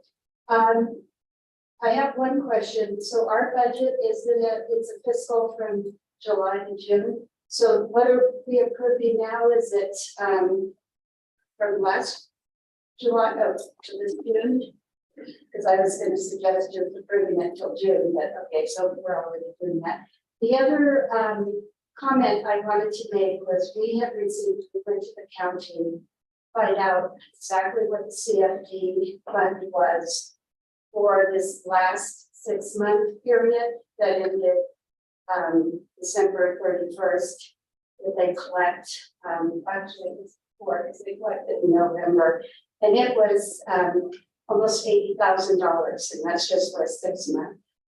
So in past years, it would be less, but even going forward, it would be more. So you double that, so you're looking at quite a bit. And I guess my concern is questioning passing a budget when you really don't know the money that you have to spend. If you have money that's in the general fund that belongs somewhere else. Because the budget didn't really break out how much was from CFD and how much was just general fund. I'm assuming it was all general fund. So, you know, that's our concern. It's just that suddenly the city, you know, has a lot less money than they thought. And I guess it goes back to the first question when we met was, does the funds actually belong to us? Is part of it can be used for city? And that's what started the whole thing was what were the funds for? And we never really got a clear answer on that. I think Frank mentioned it a little bit for city or for our streets.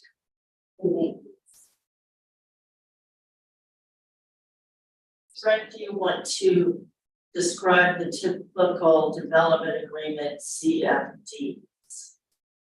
Yeah, so the CFD is basically, it's almost like cities use it almost as functionally like an impact fee. And I guess as I just said, that begs the question what impact fee is, so I won't go down that path, but it's a special tax on property. A lot of cities have been going to it, especially over the last 15 years as revenues to cities is less and less. And it can be used as a special tax. It can only be used for the things that are specified in the resolution that forms CFD, which again is a special tax district. And I think in the resolution of formation for the Zinfandel CFD, it was for maintenance of certain facilities, and it was it was pretty general in what facilities that could go for, and also for ongoing services, police, fire, that kind of thing. So it's like the impacts you have in redevelopment, you pay for things that affect the overall city as well. It really is defined by the formation, and the formation happened, what was that 12, 11 years ago or something like that. 2016. Yeah, it was 2016. Okay, so only 7 years ago. But we actually are assessed 2 different amounts. One is right now it's I think $1,898 a year per household for the CFD, and then there's another I can't remember the amount, $198 for the public, for fire and public services. Okay. They're 2 separate funds. Yeah, no, yeah. Yes. And so my question is, are those broken out? The fire goes to the fire services, or is that just kind of go into the general fund to pay for other fire services? And just trying to figure out what we're paying for. Mary, can you help me with that question? So I don't have detail on the calculation, but I know that it's, we've seen costs going through for maintenance, and also for the public safety component. So between the two assessments. I don't know exactly what they split it out for, but we can look that up and we definitely want it to be more transparent in the budget and other documents coming forward. Thank you.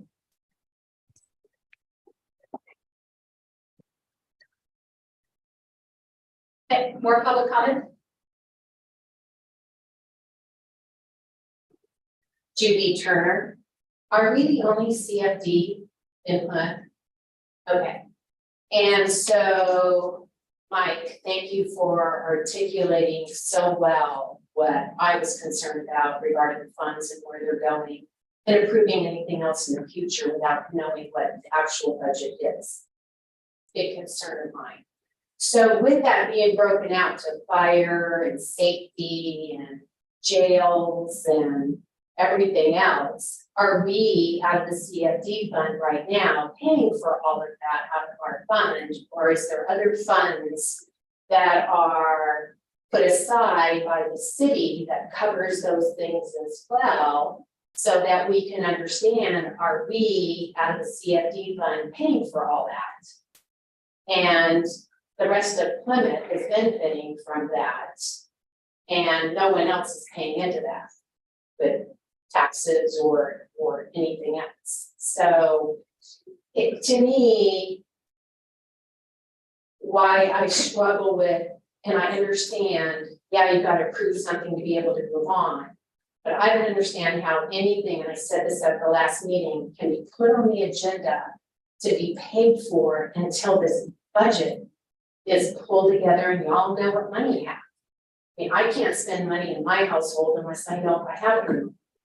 So that I struggle with that, and Mike, thank you for articulating that probably better than I have.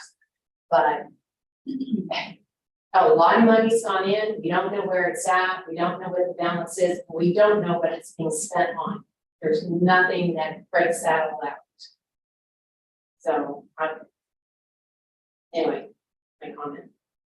Thank you. Anybody else here in City Hall who would like to comment? Yes, please come up.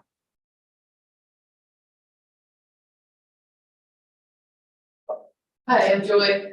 I'm also at Zinfandel Ridge, concur with the last two comments, but I wanted to add something else as a person who has experience with the federal government and their COLAs. Have not been at the last couple of meetings, so maybe this was already discussed. And I love Plymouth and all that we do here, and I would love to give everyone, $1 billion, more. But the federal government this year in January got their biggest COLA increase of 4.5%. So I was kind of shocked to hear 8% is the norm for Plymouth. I'm not sure how that number, I know there's like Social Security people, pensions, they're getting 8%, but for workers and their wages, I've never heard 8%. So I didn't know where that came from, but you explained a little bit of it earlier. I've questioned it every year, and they've used the same index, how there's all these labor statistics and different indexes, because they used to be a federal contract.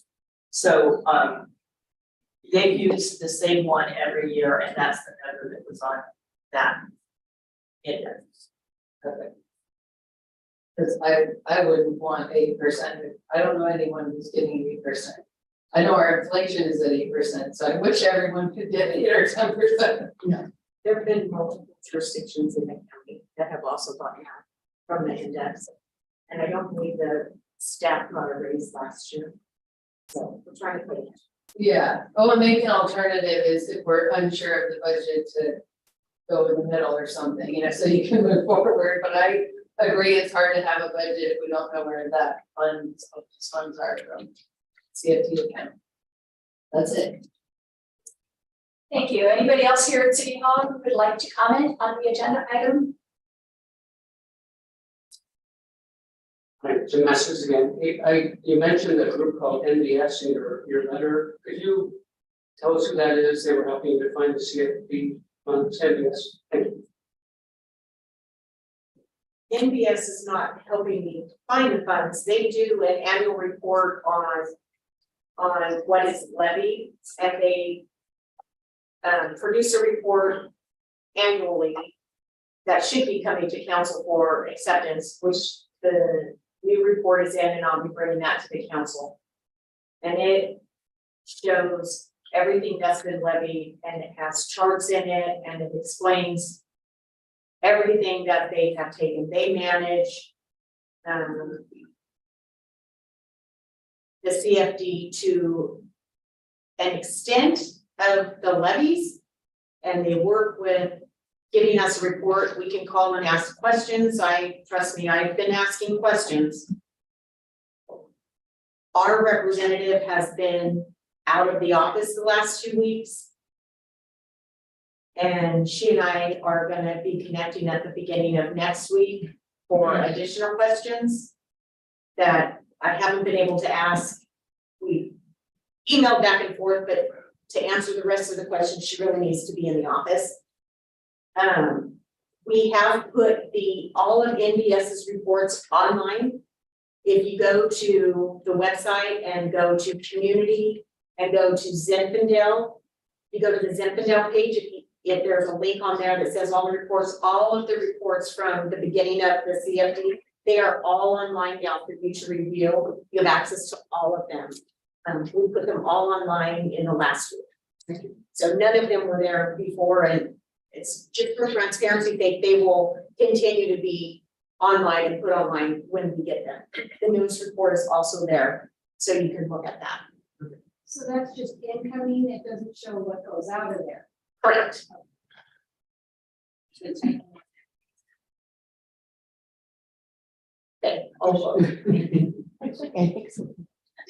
Are there any other public comments from anybody here in City Hall?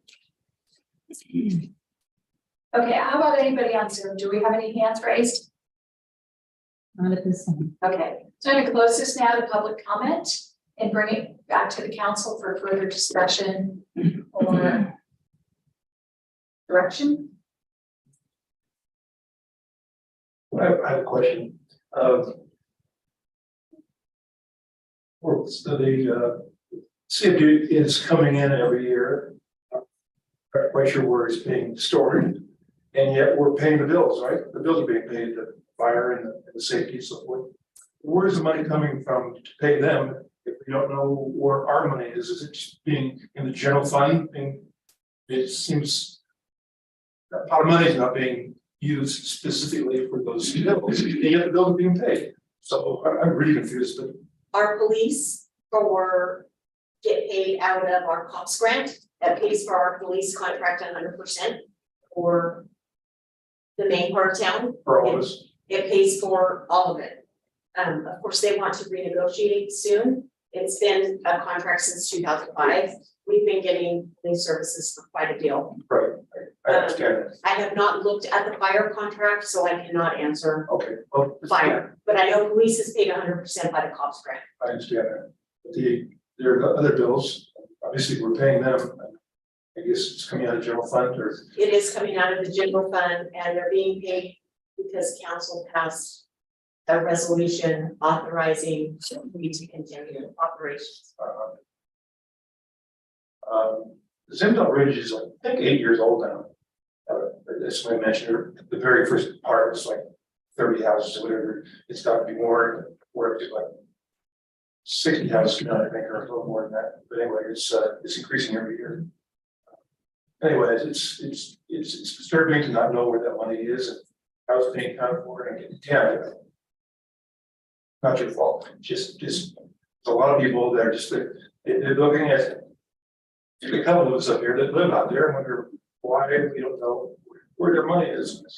So kind of at that point, and I'm perplexed right now as to whether I think we should adopt this budget or not. On the fence, but I do trust you and I know you can find it. I'll leave it there now. Yeah, again, for me, it's a tough one for me. It's not an issue of trust because I absolutely trust you, but it's more of the responsibility that I feel like I have as an elected official to watch out for the the residents' money, the taxpayers' money, and that sort of thing. I think that also there's a fee that the city receives for administering the CFD fund. I want to say $3,500 a year. And I'm not sure what that fee is covering. Can anybody explain what that fee is covering? And in addition to that fee, are we also paying, is it MBS, a fee? So I don't know the specifics of what's being paid, but what can be taken as administration from those type of funds, or any of the staff work related to processing payments, to paying the bills, monitoring those funds. They also have probably part of the NBS funds fee would be paid out of that as well. So $3,500 is actually not very high from others that I've seen. Any other council comments or questions? Of course, we have concerns about CFD there. I mean, I think that's straight across the board. It just seems like that we have a logjam that a new city manager came into, that she needs to get the logs cleared out before she corrects the situation. It's kind of what I've been getting. We can beat this budget upside down one way or another, and I don't know if that's gonna, fix it. We gotta get to that next stage. It's kind of the trip that I'm getting from everything.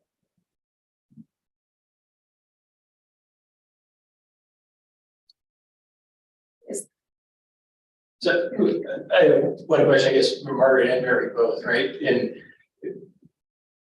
obviously you've heard my concern on the CFD and the lack of it, then obligating further, I mean, I guess the only increased obligation in here, unfortunately, is the COLA for staff, right? I mean, if there were others, we could look at something else and offset and barter and trade, but there's only really one increase or one proposed increase in the budget. Obviously, I'm very much interested in being able to get to yes on that particular piece.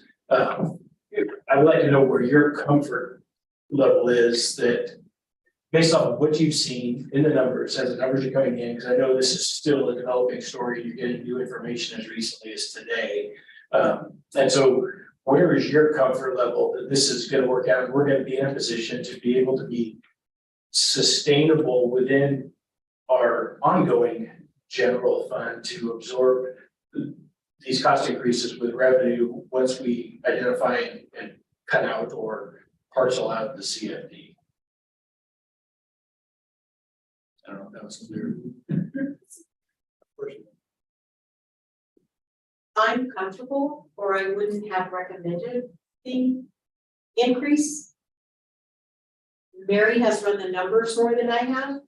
I would like to get her opinion as well, but I'm comfortable. I know I'm gonna find money. There's not a question in my mind I'm gonna find money, because I won't give up until I do. I'm right now like a dog after a bone. I'm gonna find that money. I've worked 14 days straight now, and I'm gonna find that money. So.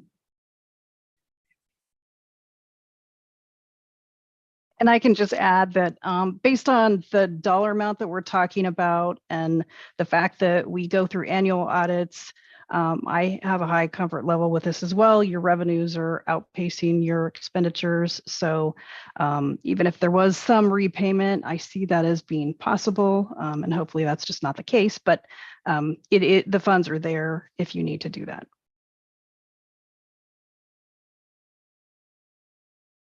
Thank you. Are we ready for a motion? I just wanted to thank Mary for being online on Zoom and also all of her hard work. Absolutely. Yes. Thank you. Yeah, I guess I just have to say one more time, that since I've been on the council, we have council members and members of the public have been asking for an accounting of this money. And we have not received that. And I believe you that you're gonna find it. But I find it very concerning that we haven't had an accounting of it for at least the last couple of years. I just wanted to add that.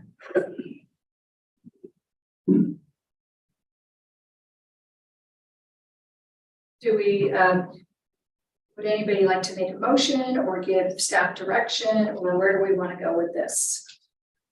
I'll make a motion that we approve resolution 2023-09, resolution of City Council of the City of Plymouth adopting the budget for fiscal year July 1, 2022 through June 30, 2023, provide for the appropriations and expenditures of all sums set forth therein.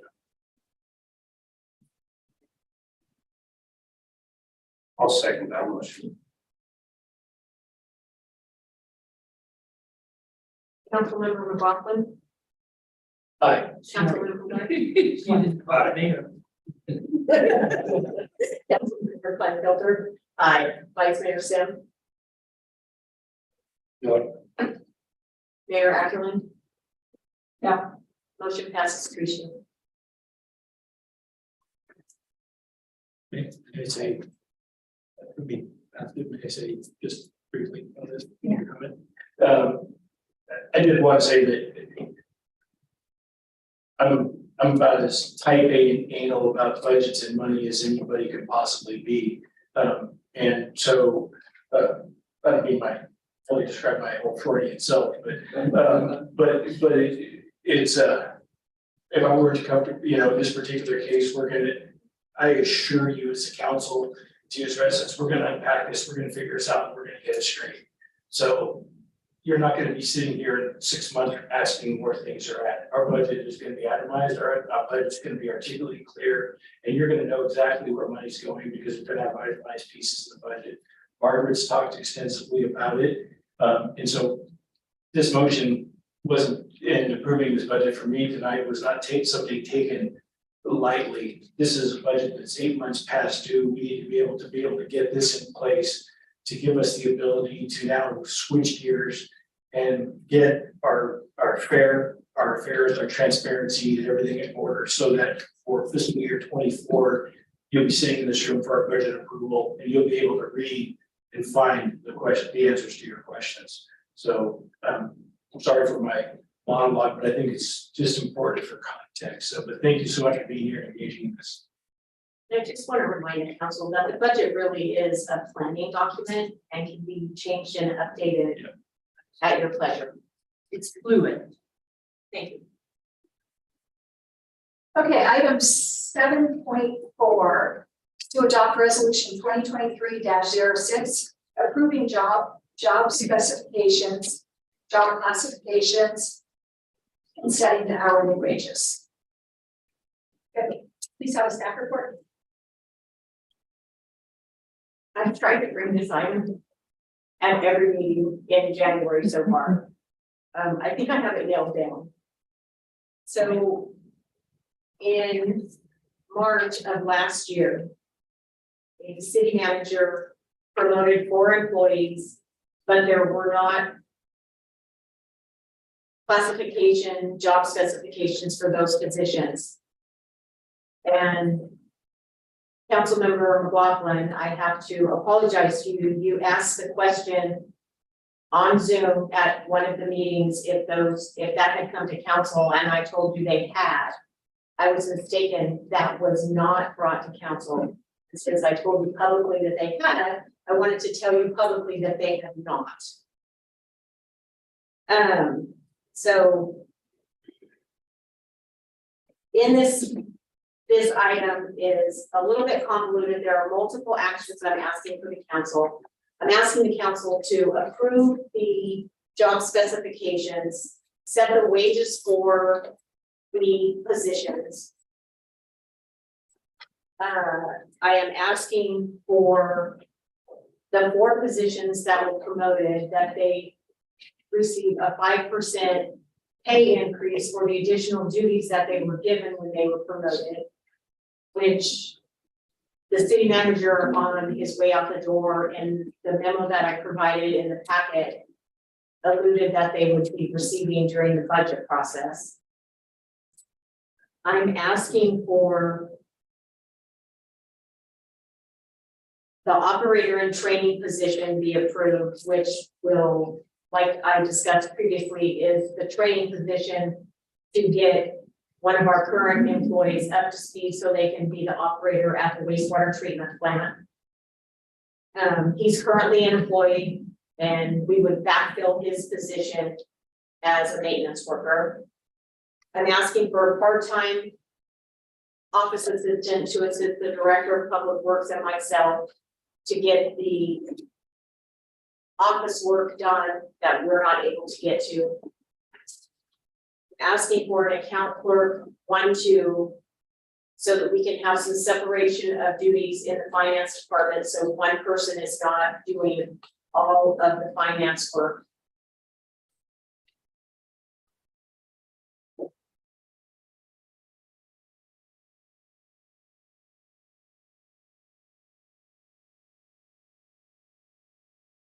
And I'm asking for a part-time maintenance 1 position. We do currently have 1 part-time maintenance worker.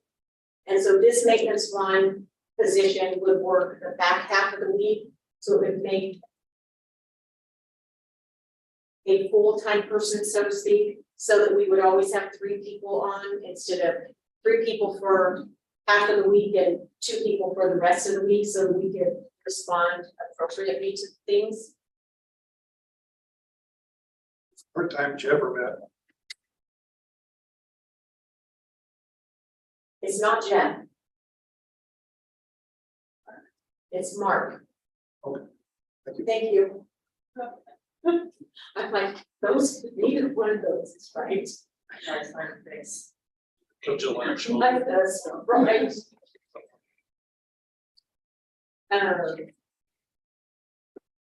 I know I'm asking a lot with this item. I think what I'm asking for is important.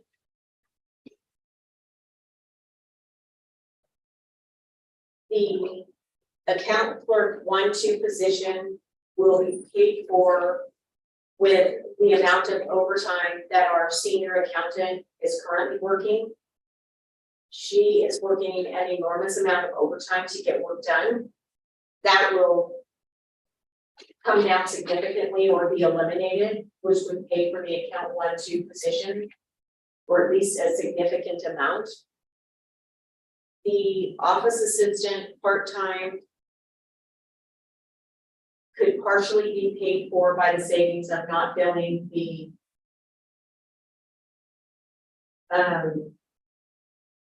finance director / assistant city manager position that we're not filling.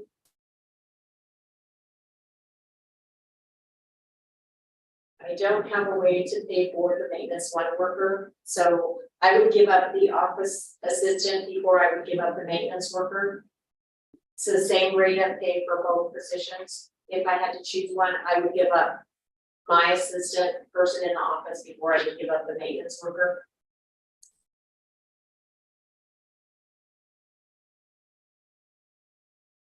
The wages that I put in the staff report have been for the new positions have been salary surveyed with other agencies. And that was included in the packet. I think the salaries that we're proposing are fair. And I am asking for approval of resolution 2023-06. Thank you. Do we have council comments, questions? Well, my first question was, this is the same size city pretty much that we've had for almost 30 years, right, Keith? Almost 30 years. So when we change job titles and say they been assigned additional work. What additional work was that?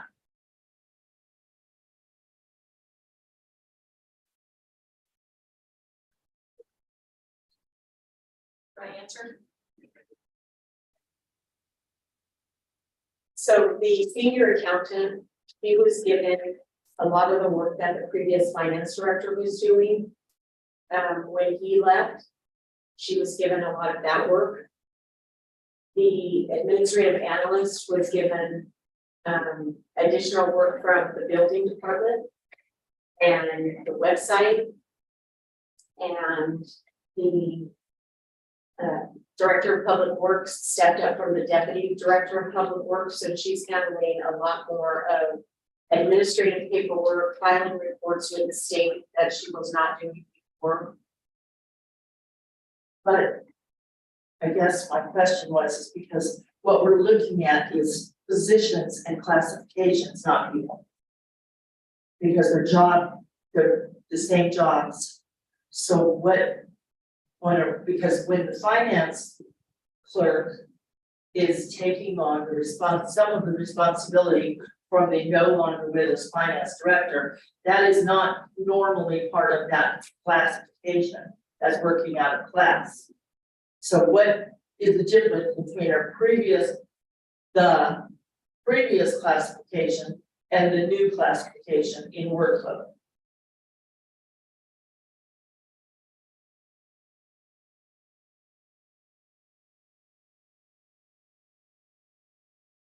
The increase in.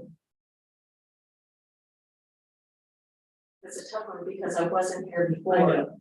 Well, I think what I'm getting to is that I love our staff and everybody does a really good job of keeping the wheels on the bus.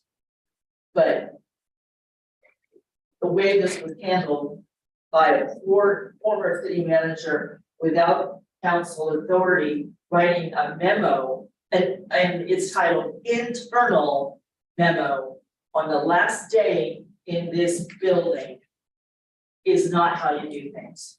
And now we're being asked to ratify something that was not done correctly. And I don't have any problem with new classifications and what work people do and making sure they have a fair wage. But I just wanted to be clear that I totally object to the way this happened. Councilmember Plankfelder, I wholeheartedly agree. It has put me in a very poor position. I feel very stuck with what he left in place. No, we don't have to be stuck with it, but then we're the bad guys, so that's walking out the door was a way to make us the bad guys if we chose. I kind of piggyback on what Councilmember Kleinfelder is saying, and I just look at it almost as a private sector, look at the classifications of employees. I know when I took over the position that I was at in my office, it was, oh, they had to have this, it had to look a presentable way. And I'm not gonna say that I don't demand certain qualifications out of my employees, but I hate to say it, some of the guys that I hired would probably had never been hired 10 years ago. Because I hate to say it, beyond what my qualifications were, and they were the best employees I've ever hired. And I think that's what we see here in the city of Plymouth is we got employees that are phenomenal that I don't know if they went to another city, that the other city would go, oh no, you don't have that college degree, you don't have that, whatever. You know, maybe I'm dumbing it down, maybe I'm going off the rails a little too much, but I see where we're going with the, you know, putting everything works, I guess. Councilmember McLaughlin, any comments? No, not this time. Okay. Councilmember Sim? Yes, I think Valerie mentioned that this total amount of money that we're spending on spend, we doubt this is not a lot more than maybe I've passed. I have faith in, your city manager, that these spots need to be built, be done. They've been done incredibly for a long time. There's been a lot of people have left here. It's time we need to put a few more people back in the seats again. I'm comfortable with your ideas here as to who you need to get this job done. Again, I don't see, based on what I'm hearing, but I spent a lot more money doing this. You're saving on overtime. Got some good ideas on where to retrieve some of these dollars. So Isn't this included in the current budget that was just authorized? Yeah. This is already got it. Okay, I'd like to open this for public comment now. If anybody from the public, if you're still awake, would like to comment on this? Thank you, Valerie. Looking at the budget, looking at what was January proposed under January 1 and now. And I see that those positions, so that's already been approved, kind of a moot point on some of these, right? Right. So my question is, there's 3 of these positions I don't see on the budget. And am I correct in assuming that one of them is the senior accountant? The other one is the operator in training, and the third one is the accountant clerk 1/2.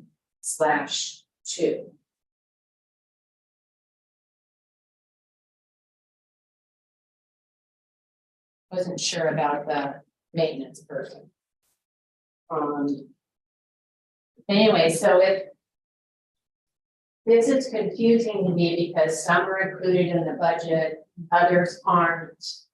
I see you did remove the finance director under the city administration and the development coordinator and the building inspector. I saw all those got removed.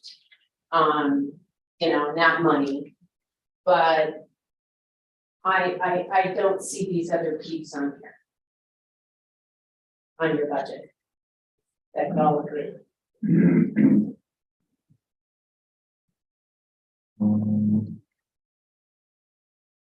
Our public works director has raised her hand. I don't know if she wants to speak to that question or not.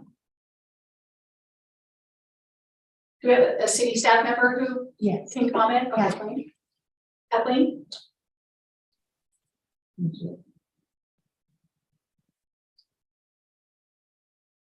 Kathleen, did you have something you wanted to say? Wonder if she has her closed captioning on, so maybe she can't speak and have that on the same time. But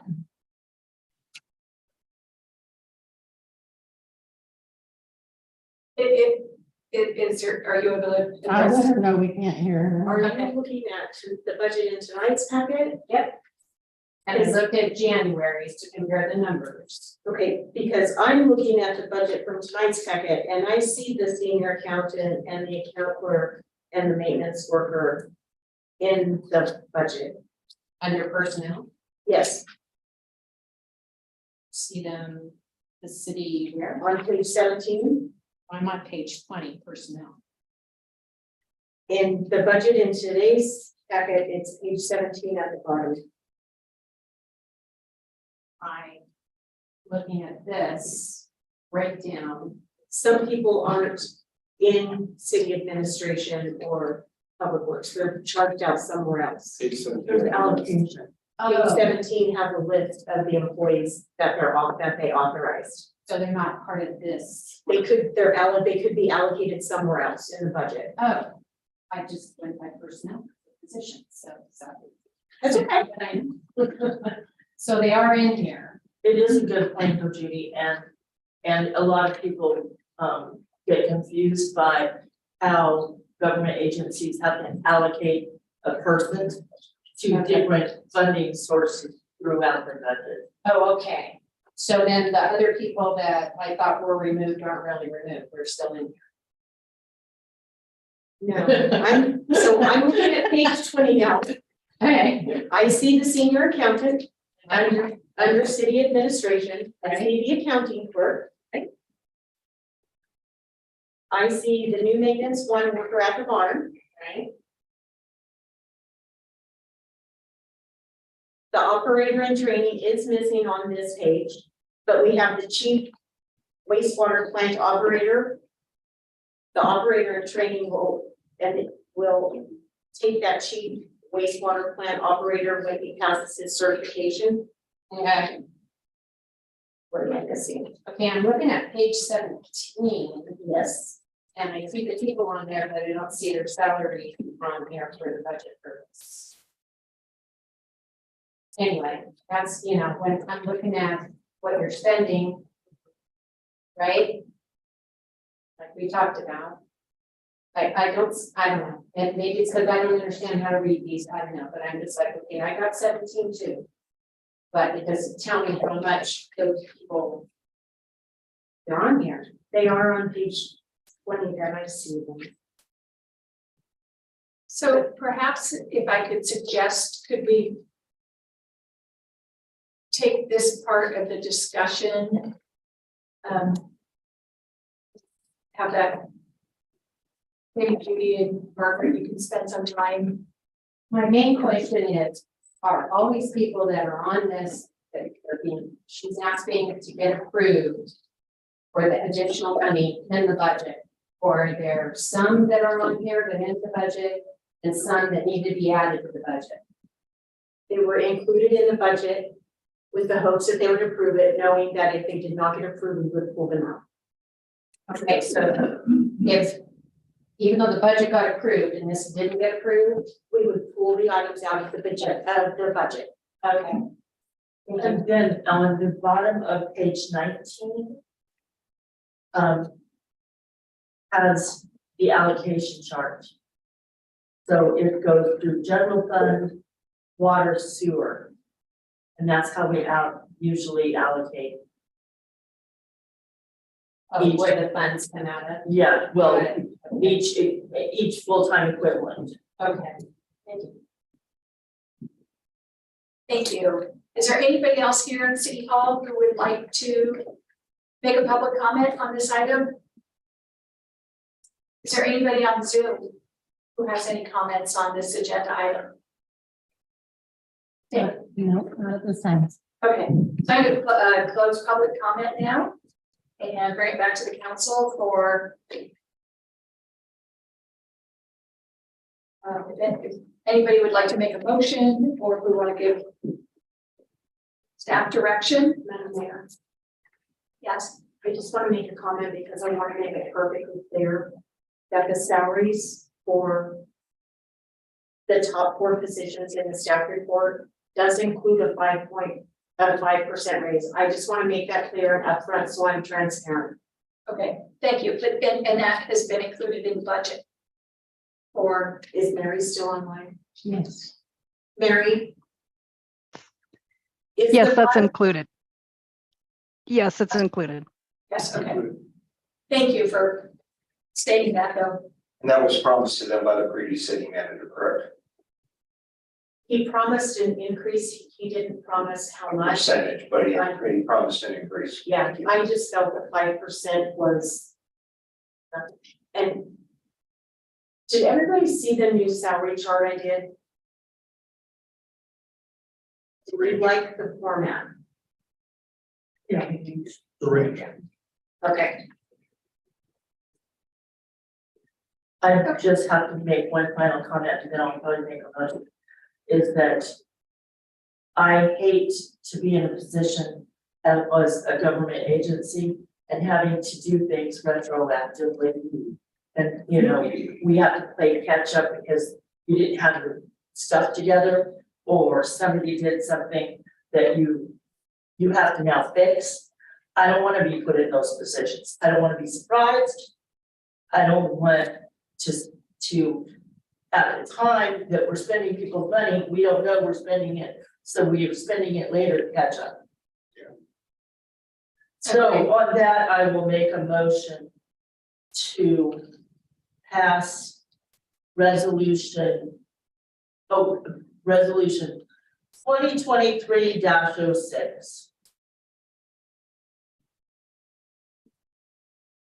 I'll second that motion and echo your comments about we don't use our employees and our people as parts.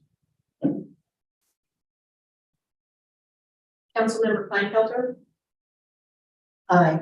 Councilmember McLaughlin. Aye. Councilmember White. Aye. Vice Mayor Sim. Aye. Mayor Ackerman. Aye. It's him.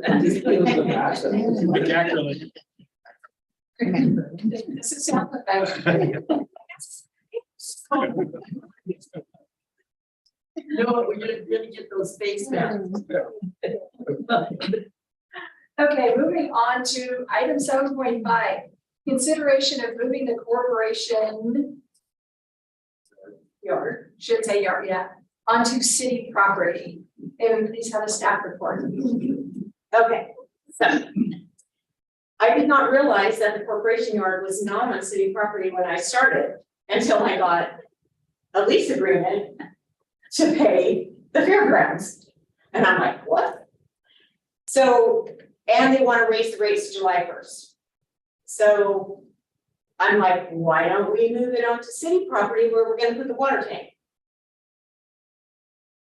And Public Works Director said, yeah, that's a great idea.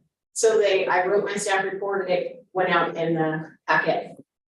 And then on Tuesday, staff went up, not me, but Public Works staff went up and they scouted the water tank area. And it doesn't look like that site is gonna be feasible, especially if we build two $500,000 500,000 gallon tanks for water. Because the place that makes the most sense to put a building would make the most sense for a water tank. So one of the staff members suggested out at the wastewater treatment plant, the ground is flat, it's already fenced in, so there's built-in security already. And so we want to look at that location. My question for the council is, are you even interested in moving the corporation yard off of fairground properties for us to look into moving it onto city property so that we don't pay anybody else to have our courtyard on their property and we move it onto city property? I didn't want to spend staff time investigating and looking into this matter if the council wasn't interested in moving the yard. How long of a lease agreement were they requesting? It's a year-long.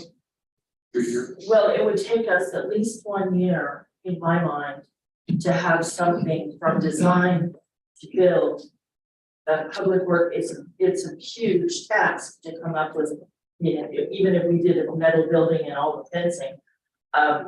It seems like to me, 1 year lease would make sense so we can have it, but with the intent of moving it to our own land. And we already own that ranch house out there. The only problem I can think of is it's a long drive from the sewer plant to McGee Park. I like the idea of the tank. I shouldn't even probably bring this up, but I don't see 500,000 gallon tanks being built there. They're way too expensive. It's gonna be 1 million gallon tank, and that gives you all kinds of room. But it's a whole different subject, I think. Probably shouldn't be going there, but I've been in that yard quite a bit, that corporation yard. It's not very elaborate, by the way.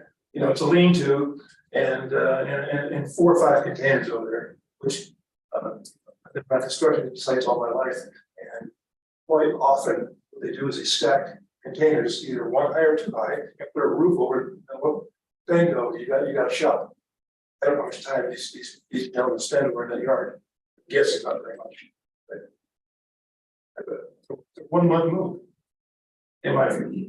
Well, and you're making a good point, because if we're not using the inside of the water processing building that we have existing at the water facility, we have stone, I mean, it's concrete, cinder block building up there. So, which could be retrofitted or, somebody to even do work, paperwork, whatever they had to do. It's just that, do we want to invest in that site if we're gonna end up with more equipment and more staff in the future, and then have to look at moving sites again? So it's, I think it's a good discussion to have. I agree with what I'm talking about, it's very portable, I don't think this yard has to be all that sophisticated. Again, this conversation with their staff, how much time they're actually spending that yard down there. Those containers, I've been inside of them, and they're full of stuff, and they haven't been used for a long time, a lot of it. And I don't know how many items they're actually using on a daily basis, beyond lawnmowers and tractors and one dump truck, you know, and a couple pickup trucks. I don't see very much equipment down there. That would take a whole lot to move it up to the tank. And at some point in time, if we do build 500,000 gallon tanks, you move it again. Not a year down the road. I agree. We should get out of that yard. It's But it would take a year, so. move out of the yard. 3 months max. I fully support the staff looking at the options and determining the feasibility of relocating the corporation yard on city property. I agree, and I again commend you for looking at a way to save us $8,400 a year. Little bits and pieces add up, and if we have some options, I appreciate you bringing this to us and exploring options, so I fully support this. Is it possible that you approached the fairgrounds and said, could we do a 6-month or could we do month to month, because this is our intention? I did talk to the fairgrounds because I didn't sign it and turn it back in with January's lease payment. And they called wanting to know where the contract was. Well, first of all, to sign the contract is over my spending authority, so I have to bring it to you. And she said it was a month to, that it could be a month to month, that we could cancel at any time with 30 days notice. good. So You got that from Sherry at the fairgrounds. Sherry? And I it's don't like good. to stay, I'd go a step above on that one. Thank you. I will take Yeah. that advice. To Rich? Yeah. Yeah. I got it. Okay, Councilmember Blanca, did you already comment on this? Yes, you did. Yes, yeah, I fully Yeah. support looking at options to feasibility. I support looking at options. I do like the flat ground option just because it's flat ground. And there's a lot of it. Yeah. And our public works director is on Zoom as well. If you have questions for her. She did the site visit at the water tank. Do we, I'd like to open it to public comment. Any public comment? Anybody here at City Hall that would like to publicly comment on this agenda item? Okay, is there anybody on Zoom who would like to comment on this? And Jane, it looks like Kathleen's hand is raised, but Yeah. Can you hear us, Kathleen? that looks like she's gone. She's still here, but I don't know why we can't hear her.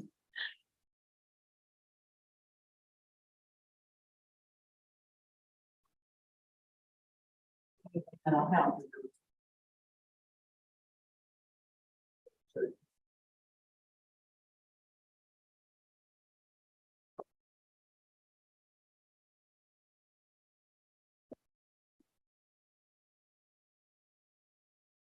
Put herself on mute. Okay, we have a little technical glitch, but we'll need to move along. Sorry, Kathleen. Anyway, I'll go ahead and close this to public comment. Calling on the phone. Oh, okay. You're on?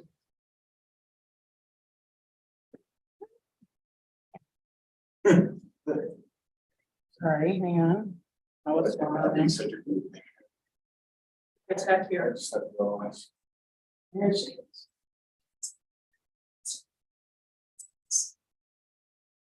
You're on the public comment right now. Yeah. No, she's not. Okay. Okay. Okay, that was 3 times right. Yeah. We tried. They've got to work it out for them. Okay, thanks, everybody. Okay, I'll pause it to public comment, and it seems like we have a consensus on this item. I think so too. Okay. Moving on to item 7.6. To some of you here have been waiting patiently, so thank you. Item 7.6 is to consider awarding TOT funds to the Wine Heritage District up to an amount of $5,000 and to the Challenge of Champions Rodeo up to the amount of $15,000. And can we please get a staff report? So the TOT grant funds program has been in existence for a while, and the Challenge of Champions Rodeo has requested $15,000. It's their 40th anniversary, and that's the reason why they're asking for additional funding this year. They previously asked for $10,000, and they've been granted that amount in the past. And this is the first time that the Wine Heritage has asked for money. It is a newly formed organization, and they're going to be asking for additional sales tax on wine in the region. And I apologize for the staff report. They changed their application at the last minute because they're not going to be doing their festival this year due to staff changes. Both parties originally followed the timeline for the grant applications. They were both on time and went through the process. So it's up to the council whether they want to approve partial grants, full grants, no grants. But I think the applicants deserve an answer one way or the other tonight so that they can, if it's the council's desire not to approve the grants, that they can try to find funding elsewhere. And I will open it to the council for any questions they have that I might be able to answer. And I believe both parties are here. Would it be reasonable to say that can we kind of tackle these into first discuss the rodeo association's request, just because it's mentioned here first, and then move on to the Wine Heritage District? Okay, okay. So we have council discussion for the rodeo association's request. And is there somebody from the rodeo association that would like to come up and give us a little background?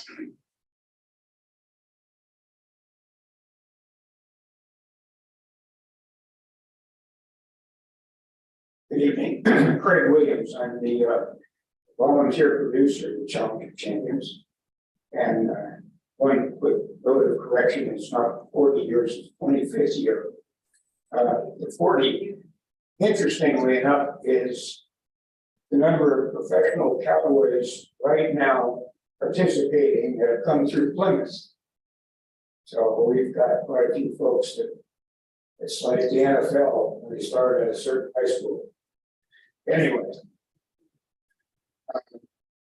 yes, I'm very appreciative of what you folks have done in the past with the money you helped us with.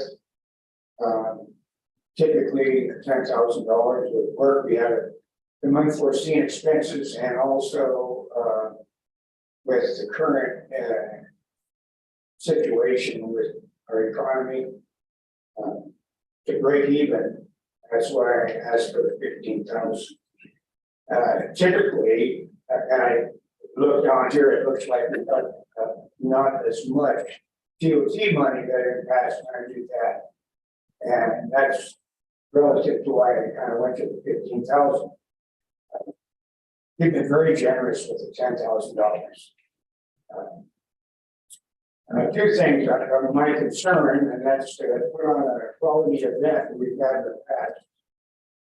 Number one. Number two, to maintain the event here in Plymouth. About 4 or 5 years ago, we had similar event here in Plymouth, the junior division state finals with the High School Rodeo Association. We had that here in Plymouth for 4 years.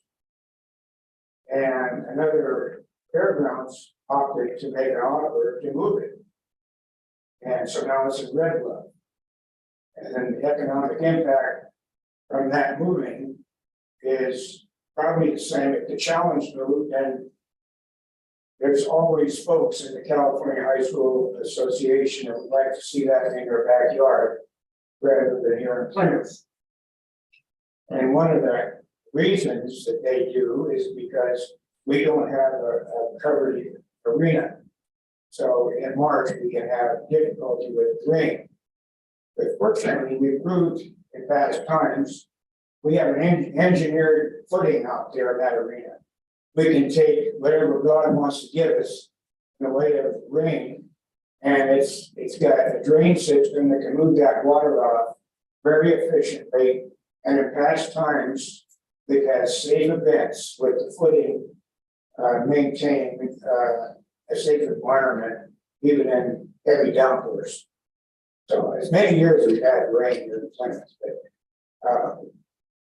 anyway, that's just a little tidbit about my interest in keeping it in Plymouth is if we can afford to put it on here, it will ward off those folks who want to move it. Okay, thank you. Okay. And I, Yes. Mr. Williams, how are you doing tonight? We've known each other for a long time, so I'm not gonna act like I haven't known it. I noticed that you got a letter here from the American Quarter Horse Association on the economic impact. Is that for their events mostly that they are figuring out the statistics with that? Correct. Okay. So that's a considerable amount of money going into the community. I roughly did that formula. I think it showed, our 4 days here in Plymouth, our event is 3 days, but we move in and we leave. So that formula shows $360,000 in this community.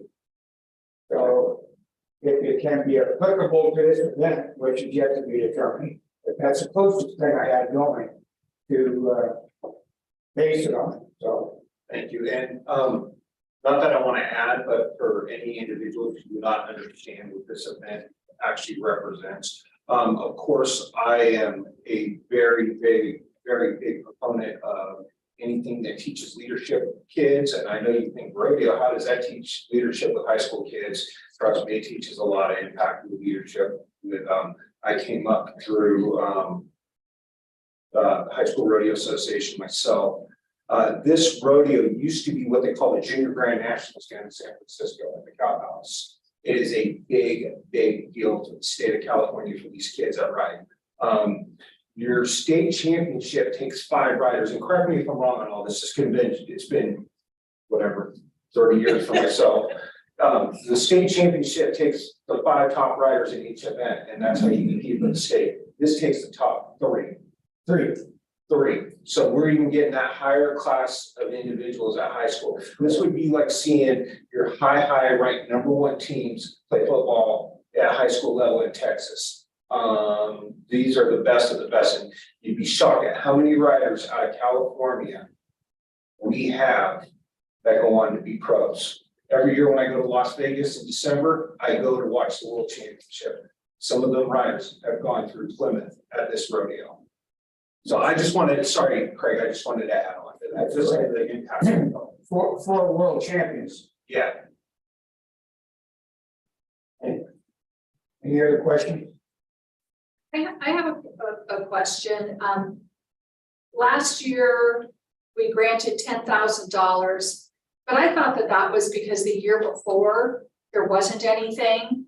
And the previous years, it had been $5,000. I think we were at 7,500 when we started getting up a larger amount. And then we went up to 10 for several years, and then during the COVID year, I was awarded the 10,000, but I gave it back to Okay, the city. okay, thank you. And then did the other sponsorship.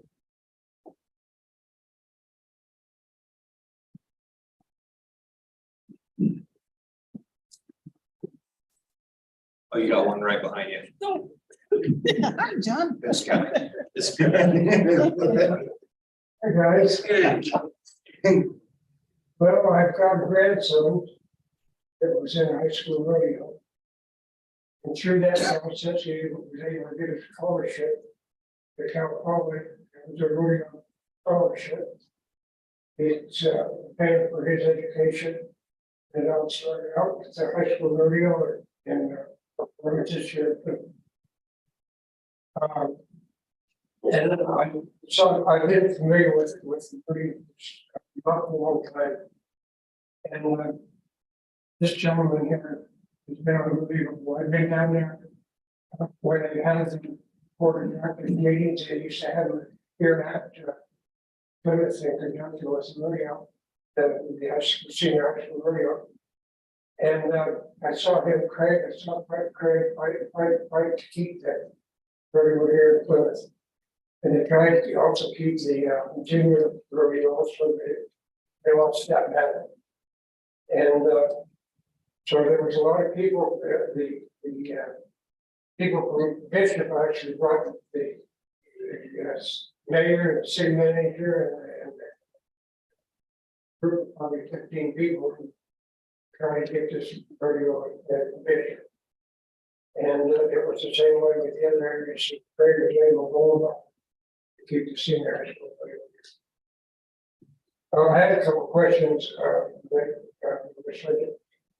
The whole purpose of TOT tax initially back when we started 30 years ago was to provide a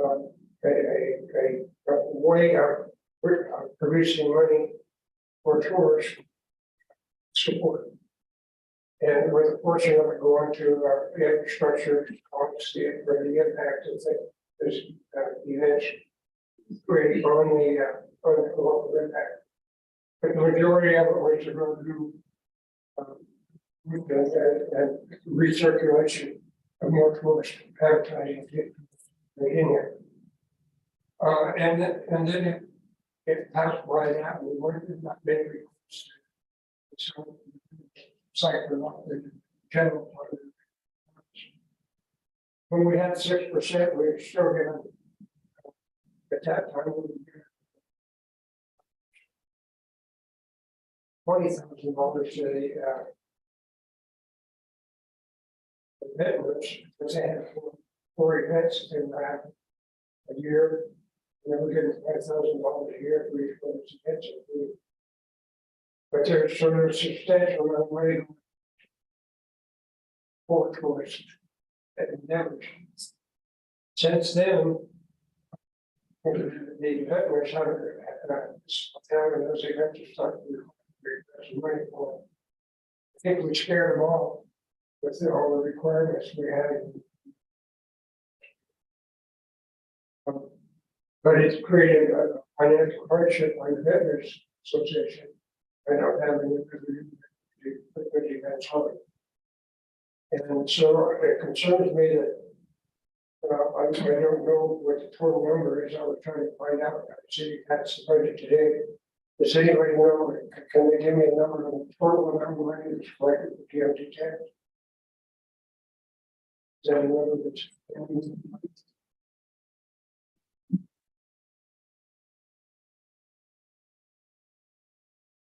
It's the two pools too, John, you know, what goes into the general fund and what's discretionary from those extra. No, well, it used to be that all pool was split, where it was 6%. And then when we increased it to 10%, there was an advisory vote to get with that. That 2% of that 10% would go to roads, 2% would go to roads. That was an advisory vote, yeah.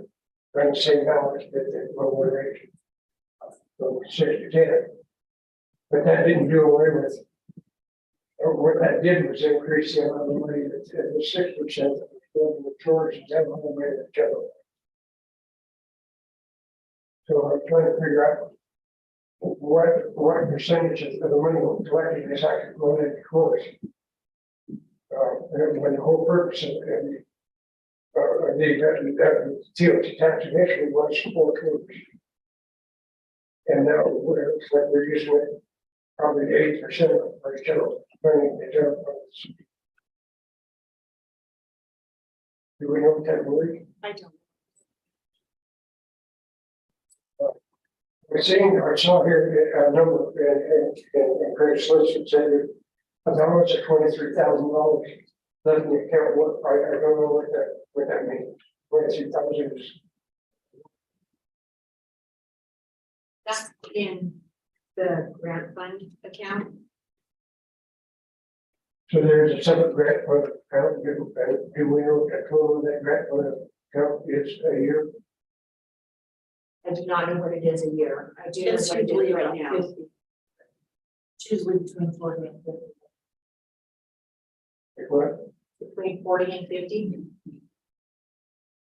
Okay. So that would indicate that we probably have over approaching 600,000 tax collection. Anyway, we're trying to get the fair share back into tours. And there's nothing better than supporting their youth and supporting an event like this high school rodeo. And if they're going to bring more weight share tax and more TOT tax in town. For the events on here, they want 15,000. Thank you. Thank you, John. Is there any more public comment from anybody here at City Hall? Are you considering both items, or you want to discuss this? You're really first one first, right? Yeah, I think if you don't mind waiting. No, that's fine. Yeah, okay.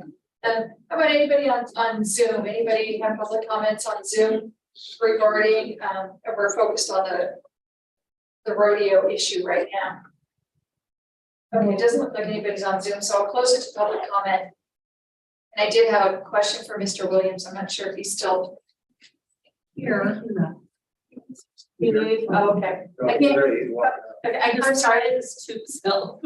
I couldn't see you behind the video camera, but I was looking at your budget, and as far as and thank you for preparing so much information. The income, the Jackson Ranch area for $17,000, City of Plymouth for $15,000. How about some of the other nearby cities? Have they been approached to make any contributions? No, I have not. Like I own, you mean, and Soda Creek? Maybe a little bit closer. Soda Creek? Well, no, I haven't. I haven't. Okay, okay. You know, other folks in the community have made it work. American Legion Ambulance has donated their ambulance for 3 days for 25 years. That's a big deal because in other areas, it's a budget item. We have quite a few folks that come in and donate. Doug Camp donates equipment. He hauls sand for us. For many years, Bob Simmons donated his equipment and helped out a lot. Fair board member. So we have a great number of folks that give us reduced rates. And that's been able to keep us afloat. To put on a professional rodeo, for example, our announcer would be $3,000 a day. But we end up paying $1,800 for the 3 days. But these folks, they know what they're doing. And kind of like Pete was talking, the high school rodeo group knows that these are good citizens we're working with. They're great known folks. Why am I still doing it at 25 years? You know, my daughter went through it, and that's when I started it. My son-in-law went through it, both great people, and I know a number of folks that turned out to be not only good citizens, professional people, doctors and et cetera and such. So that motivates me to keep going, you know. Of course. Anyway, that's a little off track. Thank you.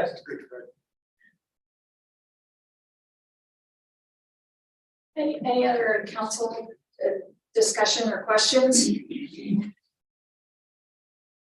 I will say, Mary, that you brought up a great point about, and Craig, this is something I would definitely recommend in future years to come. Talk to Ione, talk to Jackson, talk to Sutter Creek. I am, of course, I think we tell them 100% behind this just because of what it's done for me in my life, but that I'm just one of five. And then as far as making a motion or anything, do we make one? You can make this one now if you want, to get it off the docket, or you can wait till the end, whatever you. I think we should do it separate. Okay, Yeah. it's fresh. Yeah. And I know you're waiting patiently. We're gonna deal with this one and then move on to the other one. So do we have any, anybody like to make a motion or comments, direction? You guys are any more comments on this? Okay, I make a motion to approve the $1,500. $15,000. Excuse me. It's been a long night. $15,000. The California Rodeo Association for the Top Champions. I'll second. Councilmember White, Aye. Councilmember McLaughlin, Aye. Councilmember Kleinfelder, No. Vice Mayor Sim, Aye. Mayor Ashton. No. Motion passes 3-2. Okay, moving on to the second part of this. The Wine Heritage District. And I don't think we need to go over the staff report, but would you like to come up and make a presentation to us? Yes, thank you. I'm John DeStasio, the owner of DeStasio Vineyards, but also the current president of the Amateur Vineyards Association. And first of all, I appreciate the city manager worked hard to allow us to amend our submission. Originally, we were looking to seek funding for the Fort Myers event, which we since deferred. Not unlike the discussion I heard, we're in the midst of a lot of transition with staff change and so forth. And we were motivated really to get this application in to make sure that we were doing so timely with what we understood the requirements were. But really here tonight, of the actions you can consider, I'm really here to suggest that perhaps you defer this and hold it until we have an opportunity to discuss the Heritage District. It's not a single event. It's a strategic tourism initiative. We're trying to become not a transactional partner with the city, but hopefully in the future, more a strategic partner with economic development and tourism. So we like to try to do that right, spend time with staff, spend time with council. But we did want to submit the application to express our interest and hopefully have standing that would allow us to have a future discussion and have this be considered at the right time. But we really are pivoting to try to increase the quality of the tourism we have and the economic development, and have us be a catalyst in the region to help engage better with all the local governments and other tourism associated organizations. But a lot of this has happened quickly, and so we're kind of got the cart ahead of the horse, if you will. But we're certainly interested in seeking support and funding, but we'd like to take the time to have the appropriate conversations with the council and staff. Wow, I really appreciate that. Do you guys do have plans to bring Fort Myers back? We do. We're going to defer it to 2024. We talked about it today in the events committee, but right now, just given the finances of the AVA, given 2 staff transitions, executive director and another staff recently, and we're preparing for Behind the Cellar Door, which is a big event coming up. Just not enough bandwidth to do all the things and do them properly, so we're trying to get the Heritage District apart to get sustainable funding for the future and not have to chase events where we're just trying to get as many daily visitors in for 2-3 times a year, but rather have a more sustainable tourism. We think that's better long term, not just for us, but for other operators of tourism, hotels, restaurants, small business. They don't necessarily benefit from a big horde of people descending for a day or two. We really want to turn this into a more of a destination type of a region. So we'd like to spend it, we would like to come back and have an opportunity to talk to you at the appropriate time. And we would like to have this ask considered at that time, but we did want to make sure we got it in with the deadline, so it could at least be considered in the discussion on food. But it's not an urgent request on our. Wanted to thank you very much for coming, introducing yourself. We've had a long, good relationship with the Vendors Association. And we're all like big fish in the little tiny pond. They have to work together. Yeah, absolutely. Yeah, thank you. Any council member? Okay, go Yeah, ahead. no, I was gonna say, yeah, that echo my council member colleagues, that, yeah, thank you for being here and introducing yourself, and I really look forward to what you guys, hearing more about what you guys are doing, and really pretty exciting, and really just trying to take things to the next level, so very much looking forward to having more conversations. Great, thank you. Thanks so much. Thank you. Bring wine next time. Make him speak first. Any additional council discussion on this part? Do we want to just give direction? Accept the report. Yeah. I'll do that. Okay, Do you have a public comment though? no, I was just not just. I can open this part to public comment. Nobody here at City Hall. Is there anybody on Zoom who would like to make public comment on this part? Okay, and close public comment, but thank you for the reminder. Okay. Yeah, I think it's the consensus of the council that we'd like to see this relationship flourish and have some good discussions and dialogue going on. Okay, number 8, council staff communications. 8.1, city managers report. Just wanted to say publicly that our housing element has been submitted to HCD. Finally. The draft housing, there's a lot of back and forth yet to go. And I'm going to leave my report at that first. Okay. How about council member reports? Councilmember Kleinfelder? I will be attending the League of California Cities Regional meeting on Monday, but other than that, I never remember agenda items anyway, and I would submit it to Margaret. Councilmember Lawson? Councilmember White? Keep on the discussion, we need Hawksview. Councilmember Vice Mayor Smith?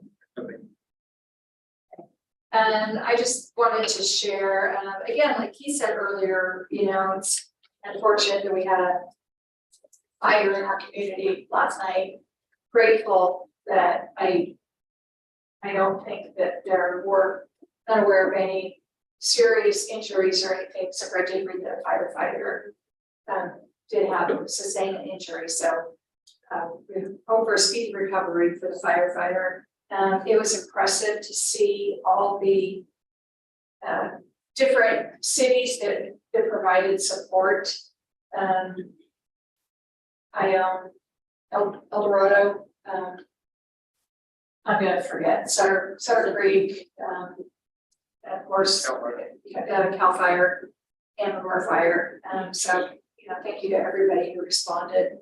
I also received an email from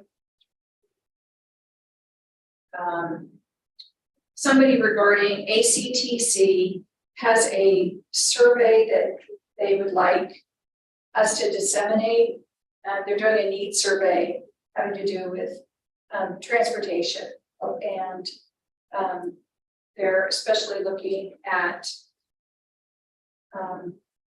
just a needs assessment in our community. So I'll share that with you, Margaret. And then that's all I have. Okay, so I'll go ahead and adjourn the meeting and we'll see you. Well, I'm shocked, I'm just shocked. What did you get?